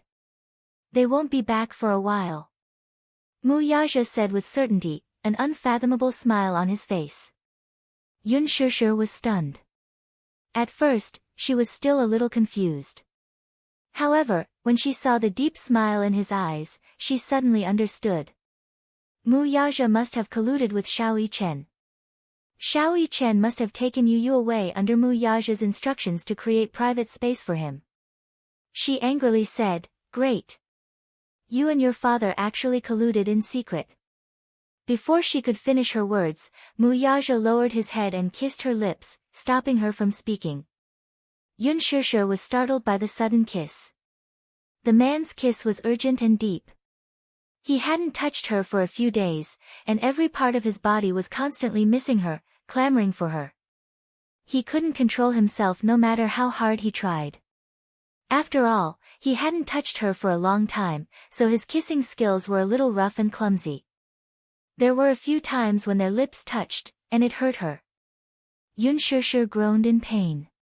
She clenched her fists and punched his muscular shoulders in protest. However, her insignificant protest was naturally ignored by him. He carried her into the bathroom and put her down. Yun Shishir wanted to run away as soon as she could. But would he give her this chance? That was obviously impossible. He grabbed her back and pressed her against the wall. His tall body leaned forward and easily trapped her in this weak world. The man leaned his head against her forehead and pressed it against the tip of her nose. His voice was so gentle that it seemed like it could drip water. I miss you. He missed her very much. His clear and mellow breath brushed against her ear, burning her cheeks red.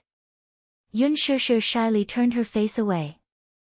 His hazy and hoarse mumbling was extremely magnetic, yet it could make one's heart skip a beat without warning. The man grabbed her chin and forced her to meet his gaze. Did you miss me? He questioned her directly, but it made her face even hotter. How could this man be so evil? No, Yun Shishir said stubbornly, avoiding his gaze. Mu Yaja was naturally dissatisfied with this answer. His hand gently pinched her waist, which was no match for his. Coincidentally, he grasped her sensitive spot. Yun Shishir let out a weak moan as she was at a loss of what to do. Chapter 849. Mu Yaja's tall and slender body pressed against her, not giving her any way out. He asked again, did you miss me, HM? Yes. Yes.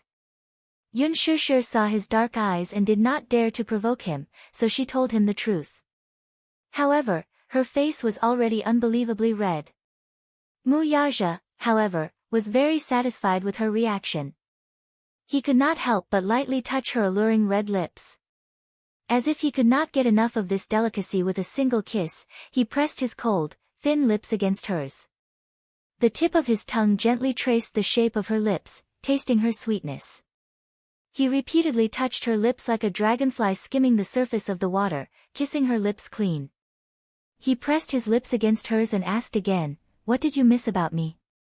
Yun Shishir looked up shyly, but her eyes met with his dark eyes. There was no need to hide the depth in his eyes. Mu Yaja, stop fooling around. It won't be good if the babies come back and see us. She didn't even dare to think about it. What if you and Xiaoyi Chen suddenly came back and saw this scene that was inappropriate for children? Yun Shishir only felt ashamed. Her face was so hot that it looked like it was about to bleed. Just thinking about it made her so embarrassed that she wanted to hide in a hole. You don't have to care about them. Care about me first, HM. The man naturally wouldn't allow her to evade the topic. Holding her delicate chin, he couldn't help but kiss her delicate jade-like neck. She couldn't help but groan. She completely lost control and immediately bit her lips hard to control herself from making a sound. Her deliberate suppression made him unhappy. His muscular and tall body, which was unique to men, came close to her. Not going to say it, HM. His voice was deep and magnetic. Her heart skipped a beat. For a moment, she even lost control of her breathing and felt suffocated. Shishir, tell me, what did you miss about me? I want to hear it. Mu Yaja kissed her ear and sucked on her round earlobe. Like an electric shock, it spread through her limbs and bones, making her feel numb. How could this man be so vile? Yun Shishir, on the other hand, was like a rebellious young girl. Whatever he wanted to hear, she would not say. The man finally lost his patience. With one hand on her shoulder, he impatiently tore her hospital gown apart, revealing her snow-white, delicate shoulders and her seductive, jade-like collarbones. At first, Yun Shishir still struggled. However, the man was really anxious. Not allowing her to resist, he lifted her body up. She was so thin that the man's strong arm could support her steadily. From now on, he was the master of the world. His large palm brushed past.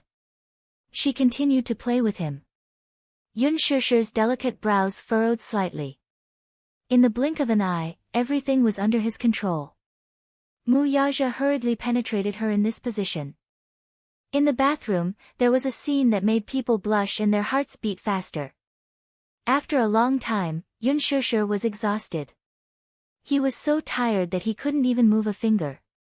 She allowed the man to put her into the bathtub. At this point, she couldn't help but sigh at how luxurious this ward was. The bathtub was wide and deep. It was big enough for 2 people to enter completely.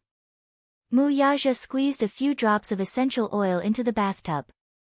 After a while, the large bathroom was filled with a fragrance. Chapter 850. He turned on the shower and allowed the warm water to splash on their bodies. He hugged her and planted a deep kiss on her forehead. Clearly, he was craving the taste of her kiss. After a round of lovemaking, their bodies were covered in a layer of sweat. Gradually, the rising water in the bathtub covered both of them. Submerging their bodies in the water, they instantly felt very comfortable. Yun Shishir was like a lazy cat, comfortably nestled in his arms and fiddled with his hands. How beautiful! Every finger was fair and slender with distinct joints. It was so beautiful that it put people to shame. This pair of hands should be the hands of an outstanding pianist. They were like exquisitely carved jade bones. In fact, Mu Yaja had indeed practiced piano and violin since he was young. Yun Shishir admired every finger of his and then reached out her hand to hold his palm tightly. His fingers were much longer than hers. Compared to his, her hands were small and tender. He could wrap both of them with one hand. Her lips curled slightly as she slowly intertwined her hand with his. Then, their fingers intertwined and locked together. Mu Yaja held her hand tightly and wrapped his arms around her shoulders from behind, locking her in his embrace. How he wished that time could stop here. At least, such an embrace could become eternal. He longed for her fragrance and warmth. Hugging her, no matter how chaotic his heart was, it settled down instantly. It was only at this moment that he realized that his love for this woman had reached the point where he could not control himself. He had always been a man with a strong desire to be in control. No matter what, he wanted to be in control of the situation. He did not like the feeling of being controlled. No matter how big or small, he wanted to be the master of everything. However, he seemed to lose his sense of propriety every time he was in front of this woman. It turned out that he had already reached such a stage for her. He still remembered that day when Yun Tianyu asked him righteously, "Do you like my mommy?" He thought that he could give a perfect answer to this question now. Love. It was not liking but love. Liking someone was a joy at first sight, but love was hard to separate. At first, he didn't understand. What was love? What did marriage mean? As a result, he felt at a loss. But now, he had found the answer from this woman. She had undoubtedly become his weak spot. His reverse scale. One had to know that with his status, he shouldn't be overly concerned about anything or anyone. It was easy to be threatened by the enemy. His current position was high and lonely. If there were any burdens, they would undoubtedly become his burden. However, towards her, he was willing to shoulder it. Love. Yun Shishir didn't hear him clearly at first. She asked him in surprise, "What did you just say?" "Nothing." Mu Yaja's thin lips slightly hooked, pinched her chin, and kissed her lips. Yun Shishir raised her head and responded to the kiss. Just as she stuck out her delicate tongue, it was accurately captured by him. He gently bit the tip of her tongue. It was tender, just like a top-notch delicacy. His hands began to wander around her body. It was obvious that he was not satisfied with what he had just done. Chapter 851. Every time he touched her, she would feel a sense of extreme sensitivity. Every time his slender fingers brushed past, clusters of flames would be ignited. She couldn't stop trembling in his arms. The temperature in the bathroom suddenly rose. The water vapor filled the air, so much so that she felt like she was going to suffocate under his lingering kiss. He wanted to go deeper, but she quickly stopped him. The man looked confused and asked, "Why, you don't want to? Why are you so energetic?" Yun Shishir complained, "Spare me, I can't take it anymore." Mu Yaja raised his eyebrows and suddenly smiled wickedly. He stared at her little face with a mischievous gaze and let out an ambiguous breath. "You can't take it anymore? It seems like you should train harder." He only wanted her once, and she said she couldn't take it anymore. This woman should strengthen her physical strength. he didn't mind exercising more with her. The ambiguity in the man's words was obvious. She didn't know if it was because of the temperature of the water or because of his overly mischievous words, but her face became even hotter. Stop fooling around. Who asked you to be so seductive? Mu Yaja pushed the blame to her. Under his big palm's caress, she was like a budding flower, blooming under his body little by little. Mu Yaja sat her on top of him. Most of the time, he liked to admire the shy and seductive look on this little woman's face when they were in love. It was very seductive. Yun Shishir was so embarrassed that she wanted to die. She wriggled and struggled several times, but it had the opposite effect and made him even more unable to control himself. He had always liked to take the initiative. Therefore, if he wanted, could she escape? Therefore, in this vast world, he once again possessed her. Charming and gentle, a wave of heat swept through. The rising temperature also made the two people immersed in it climb to the peak of brilliance. When Yun Shishir was once again pressed under his body, in a position that would cause people to have wild and fanciful thoughts, she could not help thinking angrily, this is really a very vile man. After she gave in, she was completely powerless to move. She lay limp under his body and let the warm water submerge her. After flirting with her, even when she opened her eyes, she looked extremely lazy. The seductive look on her face was extremely seductive. He was still full of energy and looked like he wouldn't restrain himself even if he fought for a few more rounds. However, she was completely out of strength. She might as well just end it like this. She weakly nestled in his arms, allowing him to clean her body. He took the shampoo and rubbed it on her head, washing it carefully for her. It seemed that this was not the first time he had served someone. However, she was the only one who could make him lower himself to serve her. However, this was his first time washing someone's hair. He had never treated Xiao Yichen so seriously before. Although she had just recovered from her illness, Yun Shishir's head still hurt faintly. Therefore, he deliberately massaged the acupuncture points on her head. The massage was just right, making her so comfortable that she couldn't help but relax her brows. It's so comfortable. Yun Shishir couldn't help but smile. She was obviously enjoying it very much. Mu Yaja couldn't help but laugh. This little woman knew how to enjoy herself. After that, he helped her clean the bubbles on her body and took a towel to wipe her. Chapter 852. After wiping her clean, he even helped her put on her clothes. Yun Shishir couldn't help but have an illusion. It was as if she was the Honorable Empress Dowager. And the rumored great executive officer Mu, who was swift and decisive with a wave of his hand, had turned into a loyal and devoted servant. Thinking of this, she was amused by her own thoughts and couldn't help but laugh out loud. Mu Yaja gently scratched her nose. Stupid woman, what are you laughing at? Nothing. Yun Shishir quickly stopped laughing. She couldn't let him know what she was thinking. Otherwise, he would torture her to death. Mu Yaja glanced at her. From her mischievous gaze, he didn't need to think much to know that she was probably cursing something again.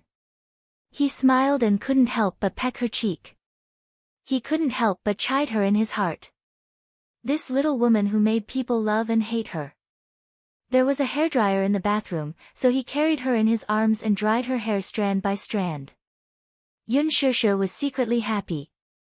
This man usually looked cold, arrogant, and unapproachable, but most of the time, in front of her, he was very patient. Her heart was filled with emotions. Such special treatment made her feel extremely satisfied. He carried her all the way back to the bed. Yun Shishir quickly asked, "When can I be discharged?" "You want to be discharged?"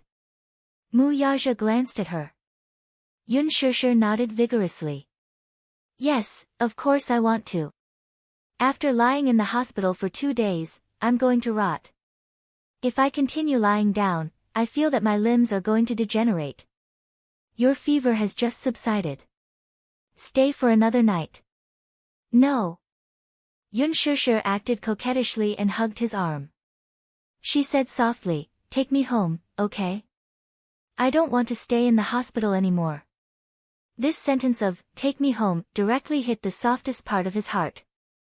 Mu Yaja couldn't help but be stunned for a moment.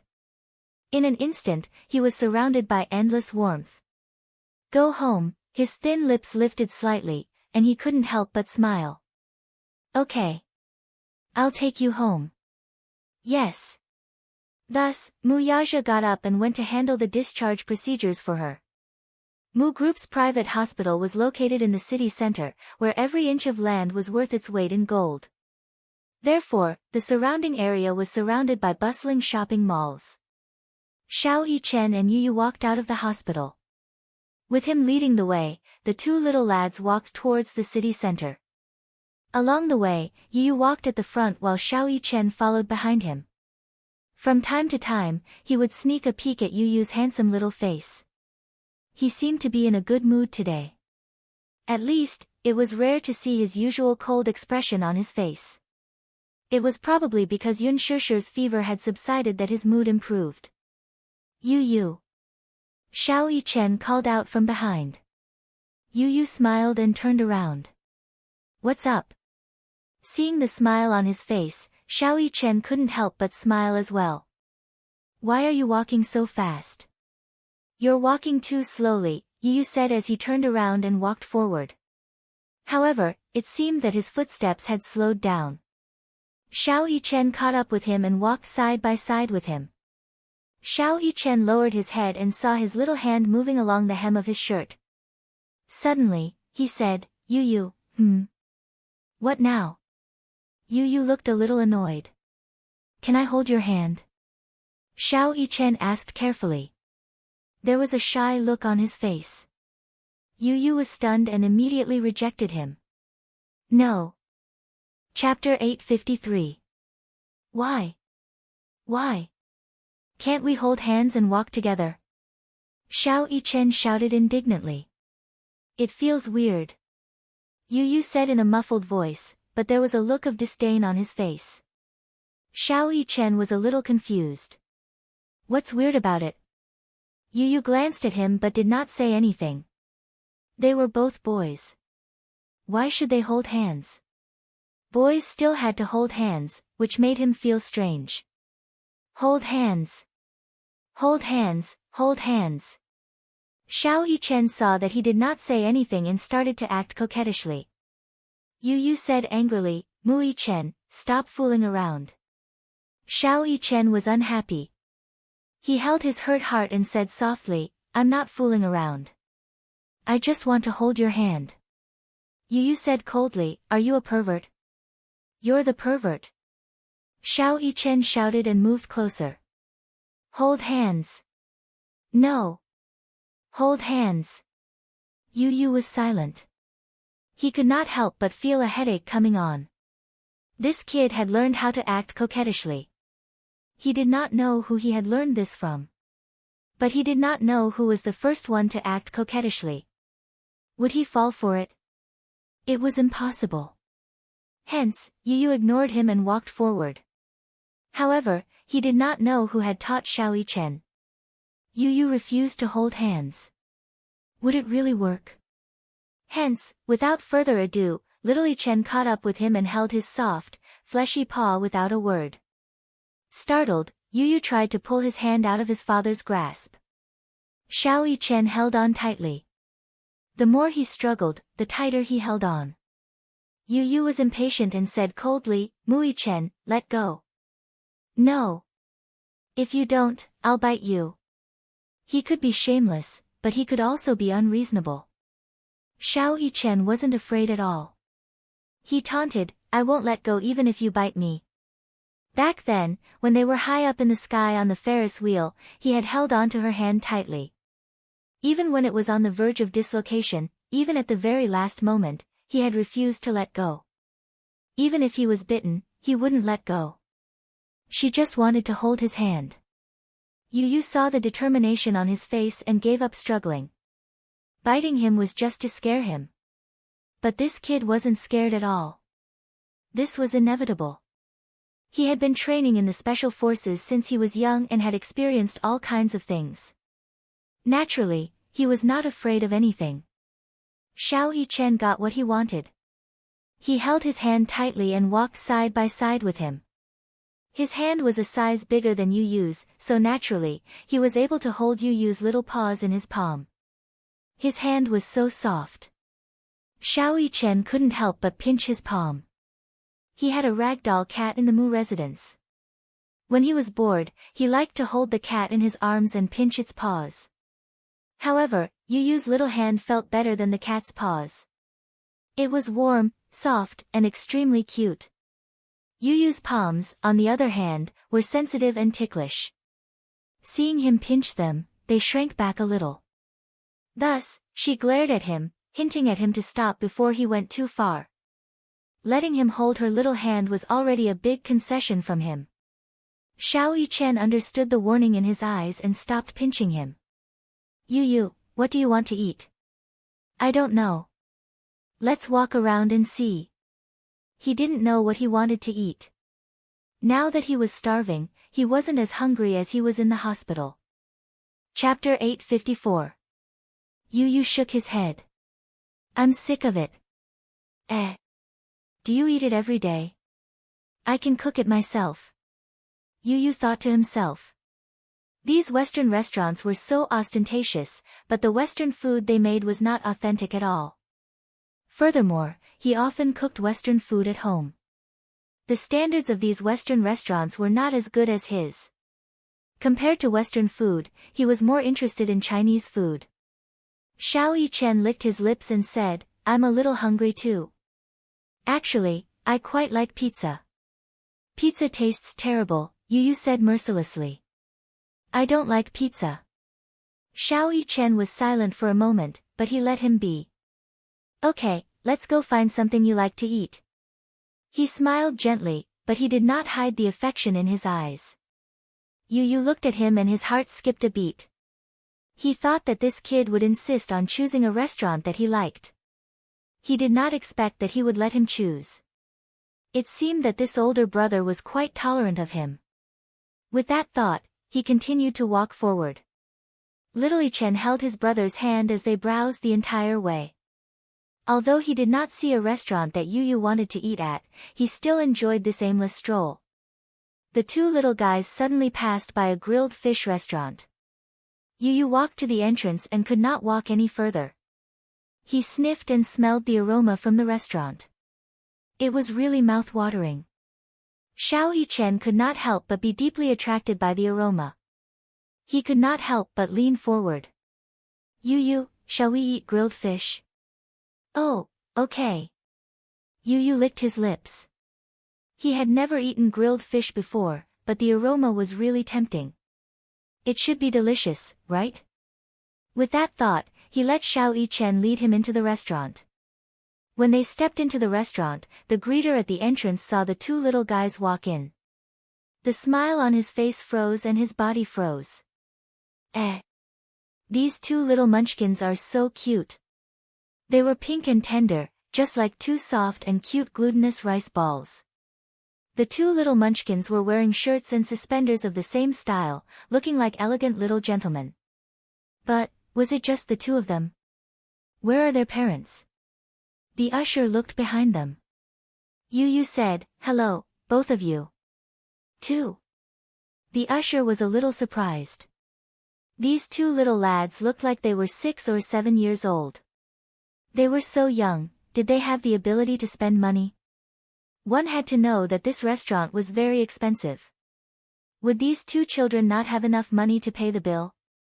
Thus, she squatted down and asked in a friendly manner, children, where are your parents?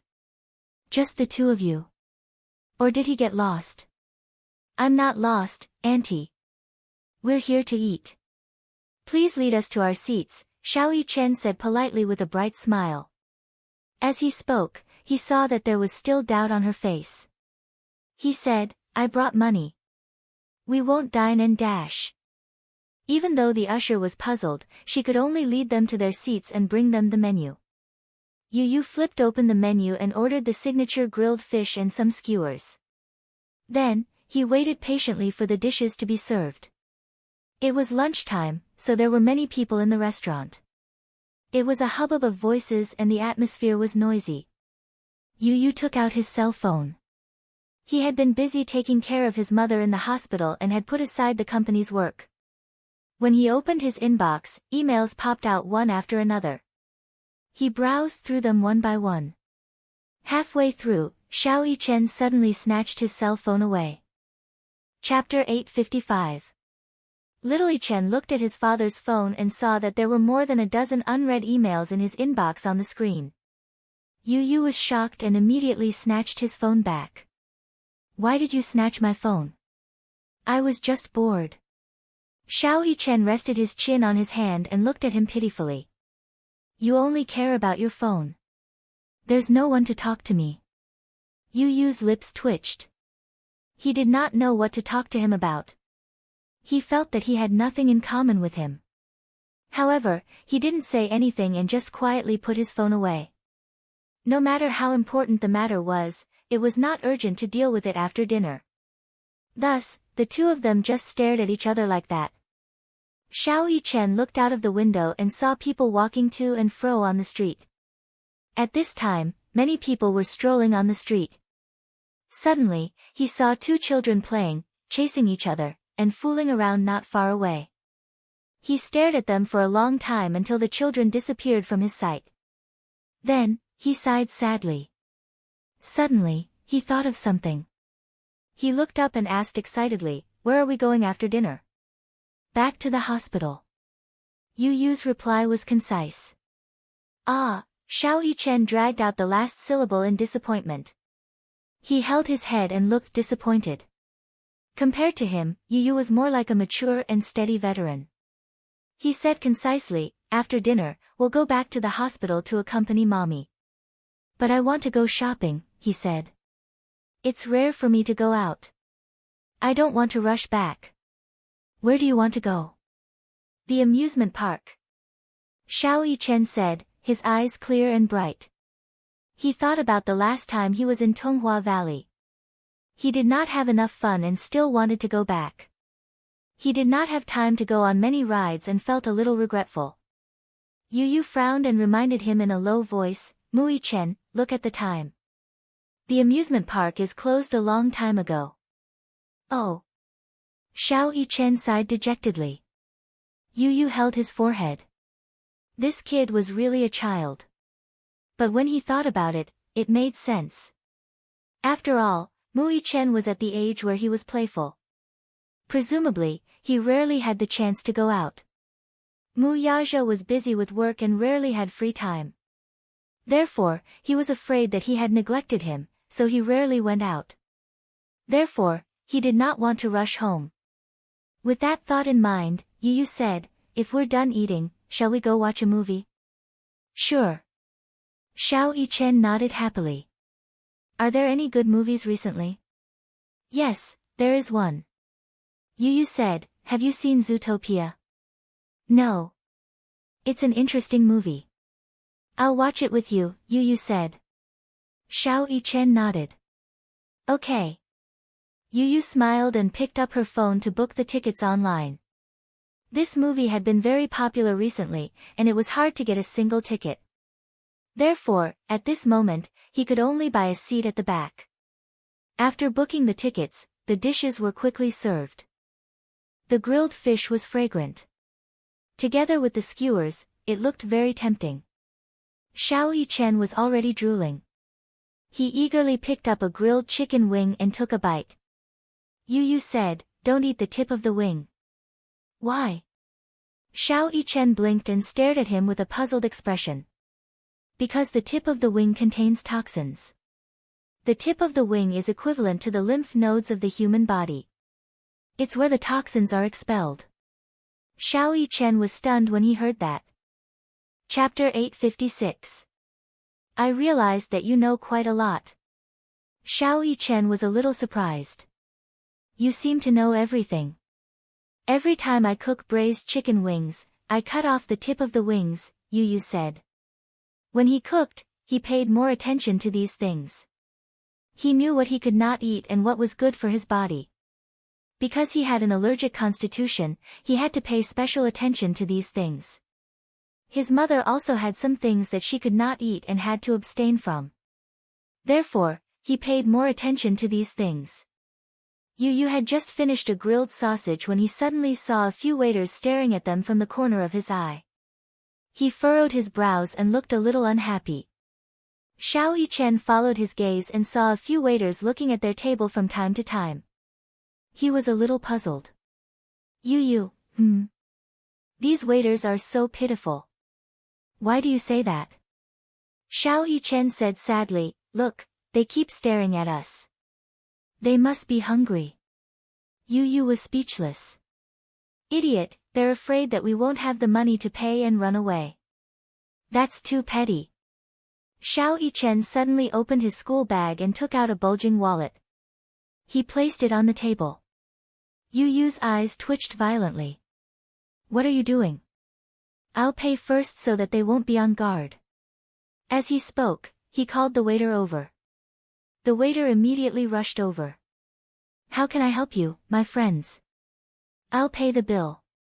Huh? The waiter was stunned. Xiao Yichen raised his eyebrows slightly. I'll pay the bill. The waiter immediately brought the bill.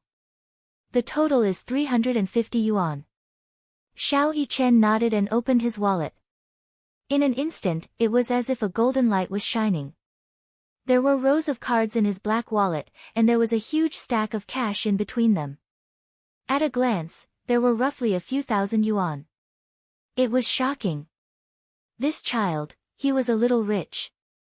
To think that they were worried that these two children would not have the money to pay the bill. It seemed that they had worried too much. Xiao Yichen took out 400 yuan and asked them to give him the change. When the waiter brought the change over, his expression had already changed. He was already looking at these two little fellows in a new light. Xiao Yichen raised his eyebrows slightly and said in a slightly dissatisfied tone, so you don't have to be wary of us eating and dashing anymore. The waiter blushed at their words and immediately apologized again. Yu did not want to listen to their explanation and waved his hand. Xiao Yichen put the wallet away. Yu suddenly asked, why do you have so much cash on you? Not much. For the sake of convenience. Xiao Yichen said. He had many credit cards, but they were all supplementary cards. In fact, he was not old enough to use the supplementary card. If he was not in a mall owned by Mu Group, the counters in other malls would refuse to use the card on account of his young age. Therefore, he always kept cash with him in case of emergency. By the time the two little guys finished their meal, there was only half an hour before the movie started. They rushed back and forth to catch up with the movie. It was not Yu's first time watching a movie at the cinema, but it was Xiao Yichen's first time watching a movie. Therefore, it was inevitable that he was unusually excited. One had to know that he usually watched movies at home in his home theater. However, in terms of atmosphere, the movie theater was the best. Therefore, when the movie started, Xiao Yichen could not calm down. Yu could not help but reach out and knock his head. Be quiet and watch the movie. If you continue to be so noisy, you will be chased out. Chapter 857. Zootopia was a Hollywood animated film. It was well made and had a lot of laughs. What was even more impressive was that every character was cute and adorable. Xiao Yichen was fascinated by the film and laughed from time to time. Yu, on the other hand, was bored to death and was even a little sleepy. Compared to Xiao Yichen, he was not interested in animated films. He thought that Xiao Yichen would probably like it, so he accompanied him to watch it. There were a few times when he almost fell asleep. Halfway through the movie, just as the plot was getting exciting, Yu was startled by an unusual noise. The rustling sounds of the woman's resistance attracted his attention. It seemed to be made by the person sitting in the front row. Puzzled, Yu poked his head over and saw a scene that made his heart skip a beat. Sitting in the front row was a young girl who was about 19 years old. Sitting next to her was a bald man wearing a black singlet and a large gold chain. There was a long and frightening scar on the back of his head. It looked very hideous. The man's face did not look like a decent person. He was extremely vicious and looked a bit like a delinquent youth. Especially his pair of eyes, they were cunning and wretched. One look and one could tell that he was not a good person. Although it was said that one should not judge a book by its cover, looking at the man's behavior, he turned sideways and placed one hand on the woman's fair thigh, rubbing it back and forth. The woman protested softly, "Don't move. Shoo, don't make a sound." The light in the huge movie theater was extremely dim. Through the faint light reflected off the screen, he could see that the woman's face was frighteningly pale. "I beg you, don't." The woman shook her head and refused while trying to push the man's hand away from her skirt. The man became angry and threatened, "Shut up." As he spoke, he flashed a shiny butterfly knife from his waist. The butterfly knife flashed with a cold light. The woman was so frightened that she did not dare to move anymore.